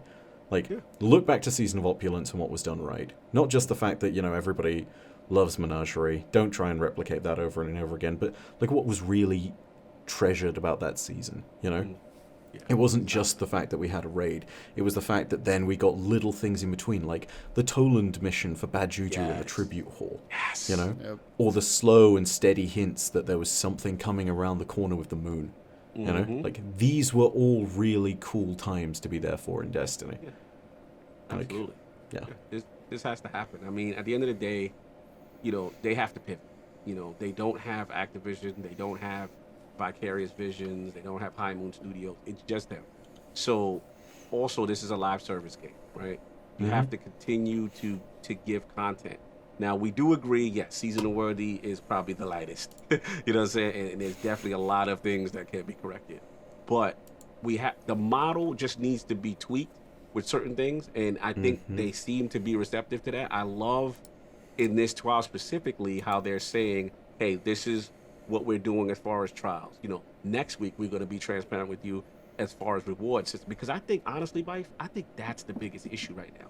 I think if Grandmaster actually rewarded people for that investment the correct way, if trials, besides the cheating, rewarded people the correct way, if the Eververse store wasn't as dominant as it was with ornaments, because people, when we said last word, like, that's loot, Byf.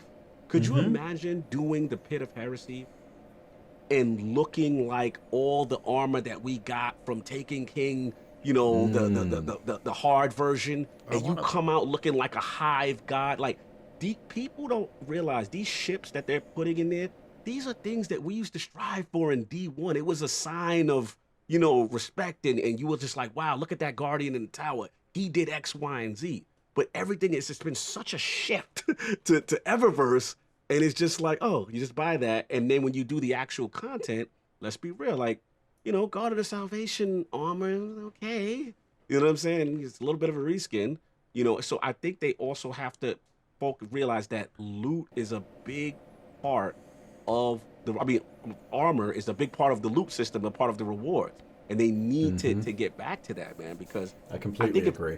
Yeah, if those things corrected, man, people would be grinding these things that they want us to grind. I think Eververse content should have no relation to whatever's going on in the season, and that whatever you make for Eververse, you also make something of equal value in the seasonal content that is delivered through PvE or PvP activities, right? Like, ding, ding, ding. Perfect example of all of this ends up being, say, the Season Pass ship that you got in Season 8, Season of the Undying, when Shadowkeep was launching, right? That was a perfect shoe-in for being able to make it drop in the Garden of Salvation raid, because it's actually related to the Kentok 3, and their story is told through what? All of the gear that you get from the Garden of Salvation, from the divinity to the armor to the weapons, you know? Like, all of this stuff that we could have gotten is instead funneled into the Season Pass, and I think that if they just make it so that there's an equality between the cosmetic loot stuff that you can get from Eververse and the stuff that you can get in-game cosmetically, then it'll be fine. Because we already have no actual loot that creates stat values or anything coming from Eververse. Like ghosts, arguably, sure, whatever. But, you know, you will never get this crazy piece of armor, like an exotic, alone from the Season Pass, right? Like, you'll get your weapons, sure, but you can earn that for free. You're never going to go ahead and pay for it. You can get certain high pieces of armor from the Season Pass, but they'll all be legendaries, and more so than that, you can also get them to drop randomly in the season for free. Like, I'll grant you, it's very low chance. It's much easier to get them just through the season pass, but there is at very least nothing that you will buy in the Eververse store. Like, there needs to be the parity of cosmetics. Completely. And that way it feels like there's more to the actual game. And, you know, maybe that's not possible. Like, I hate to say it, but it's a scary possibility for everybody. But yeah, we might need to accept that there is no possibility of it. Come on, Byf. We gotta push them on that. Come on, Byf. I know we gotta push them on that, but you know, like that's the scary reality of what it may be. What if there isn't enough money? You know, like I really don't understand how it functions inside, and so my opinion is not valid for this one. But I will just go ahead and fight their corner for this one thing, and I'll simply say, I don't know enough to say that we couldn't have more cosmetics. Not fair. Like, I genuinely don't know, and it kills me that I don't. But yeah, No, that's fair. Well, it's like we see the Eververse have a pretty substantial offering every month, and it is their way, as they are completely independent, to support themselves as kind of an ongoing thing. Besides, buy your season passes, buy your expansions. That's their ongoing way. It's like, and pricing even at some point is a whole different discussion we've talked about before too. But I mean, I think as you guys are saying is, I sit there and I run Pit of Heresy solo, working on a flawless run. Eventually, I'll put that thing together. Doing, like, say if you did Pit of Heresy solo, maybe flawless or not, but as you did some of those things, some people run that thing like 100 times and they do carries. So if, like, you go through Pit of Heresy and you start getting a set of armor that makes you look like Zolmak. Like, I would be walking around like an absolute, like, Fire Knight Beastman in the tower, and people like, where the hell did that come from? Like, the moments in the tower from Rise of Iron, and I cannot remember what the end of it was called, where the armor came from. Those types of armor. Age of Triumph. Yes, that. Yeah. Those armor sets were beautiful, and maybe that type of D1 could handle it. I imagine the fidelity has to be there in D2, but as you say, is the bandwidth there to develop it? Maybe it's not everything all the time, but something, as you said, seasonal related, some specific, something to earn in these large activities. Like Pit of Heresy got like one weapon, not armor, not a ship. This season, the ship and the Sparrow both look like they fell out of Pit of Heresy. Yep. They do. Right? The two exotics. I'm like, why is that not in there? They look perfect. I bought one of them. I'm like, I don't even want to change the shader because it looks like it came out of Pit of Heresy. So it was like, as I sit there and I'm like looking at the necropolis and everything like that, I'm like, if I could look any bit like this to show proof that I went down through here, would be amazing. So no, I'm with you. Like, they have to find some way to pay their bills. Got to keep the lights on. Understand that completely. That. But on the other side, I feel, the earnable stuff in game is lacking, and it doesn't always have to be everywhere all the time. Full vendor refreshes every season, maybe not. But like, pick and give us something to go after over. Like if the dungeon lasts a year, if the dungeon lasts a year, give us a little more love there, for example. So that type of thing. So I totally agree for you guys. So. Yeah, I agree, brother. I think you're on it. We've said this ad nauseum, but yeah, they have to reward that level of investment, especially pinnacle activity. You got to be able to show that stuff. Completely agree. Yeah. Well, that is the end of the TWAB, and we are literally at a mark of time that I hopefully have respect. Hopefully, we didn't keep you too long, but it has been. I should probably get back to work at some point. I was like, we're getting at that point. I was like, I think we got to call it at this point. But we got to call it. No, for sure. Man, it has been an absolute pleasure, and I think everybody could obviously pluck your brain for lore information. But, oh my God! I mean, we are more than honored to have had you on here, sir. It has been 100% pleasure. Like, thank you from all of us to celebrate our 100th with you. I couldn't honestly pick it much better of a way. Dreams come true, man. Thank you for having me. And if you guys are listening over on Twitch, or if you're listening to this after the fact while it's been uploaded, it goes to YouTube. If I'm remembering correctly. Yep. Right? Yep. If you are listening to this in any place, go ahead and give these guys a follow. Make sure that you check out their podcast every week. It's it's exciting times in Destiny. And if you are following Lord Cognito and Ebontis, they are also content creators in their own right. So go ahead and exciting times. Means a lot from the legendary Lord Byf. Yeah, it's like from, You've been way too kind to me with the titles today, Dude, I've been waiting to write that intro for you for the longest. You were on the bucket list of intros. I need you to fight the announcers for the Corneo Coliseum in Final Fantasy VII because you're that hype, dude. Dude, I love it. I love it. That's a classic scene. I love those announcers in that game. I love that scene. Dude, much appreciated, man. Like I said before, we couldn't thank you enough. 100 episodes. No one better to celebrate it with. You know, we love this game. We all have a passion for this game. You're one of the pillars in the community, so it's really cool. And yeah, shout out to you again, because a lot of people, when I tell people, they say, "Oh, Destiny doesn't have any story." Listen to a Byf video. Let me educate you on some things. And they come around from this and say, yeah, you know what? Maybe Bungie didn't tell it the way, maybe express it the way they need it to be sometimes. But there is depth here. They're great characters, compelling stories. This is awesome, man. So, Byf, where can the people find you, man? What you got going on?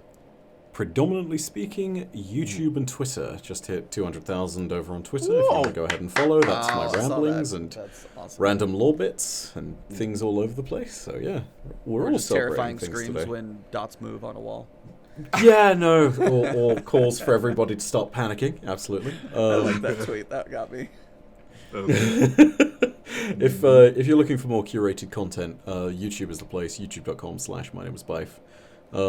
You can go ahead and find that there. The nice thing about that is I get to go ahead and make structured videos, and yeah, I get to explore the different worlds of various games with you guys. Right now, that means Destiny and Doom. At some point in the future, we're going to pick Warframe back up, because there's a lot of stuff going on in Warframe right now, as far as I hear. And then also, there's other games here and there that we cover through That Sounds Like a You Problem, which is where my mods and I basically have fun and, excuse my French, we kind of fuck around a little bit. It's late enough. It's totally fine. It doesn't count. You're good. You're good. Right, sounds good. But yeah, awesome. If you want to find me over there, youtube.com/MyNameIsByf, or just search My Name Is Byf in the search bar. I feel like I might just beat out My Name Is Jeff now. I feel like I killed the meme. I'm not sure. Anyway, point being, you can find me over there. That's where I make the majority of my content. I do not stream on Twitch anymore. Just FYI. Just FYI. Fair enough.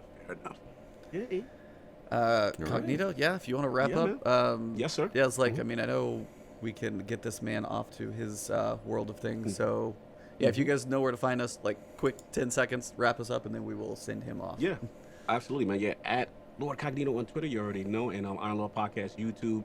Please check us out. And every Sunday is the Lord's Day, 1 p.m. Eastern. We will have Rage of Virus on from lordsofgaming.net, man. So check that out. We'll be talking about all the latest consoles, everything that's going on in gaming. And, of course, salute to my bro. 100 episodes, E. Super proud. This little passion project of ours. And it's just cool to see the growth. And, again, cannot thank Byf anymore for the, tremendous to have him come through by the campfire, just talking Destiny. You know what I mean? It's always a great thing. So, salute on that. And that's all I got. Yeah, and then for me, it's Ebontis literally everywhere, be it YouTube, Twitter, or Twitch. Obviously, if you guys are in here watching live, thank you. Chat has been amazing.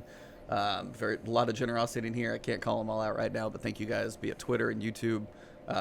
This has been amazing. And again, from both of us, I know it's like, yeah, thank you for the Centennial. It was a perfect capstone to 100. So we thank you very much. And at the end of every episode, if you've ever seen Fireteam Chat, it's probably something similar. I always kind of do a little numerical wrap up, and we just say, and it has been, and altogether, Byf, this will be you as well. We say the last word, hence the name of the podcast. And that's where I you can say it in Latin if you want. I looked it up, I was like, to know what it was in Latin. Ad extremum verbum, whatever. Yeah, ad extremum verbum or something like that was like the technical Latin. But I was like, yeah, it's like we can do it either way. But yeah, so thank you guys so much. Everybody in chat, it has been amazing. We got to let this man get back to his life, so we took up plenty of his time. But for episode number 100, so cool. It's been April 24th, and special guest here, My Name Is Byf. Thank you. So it has been the last word.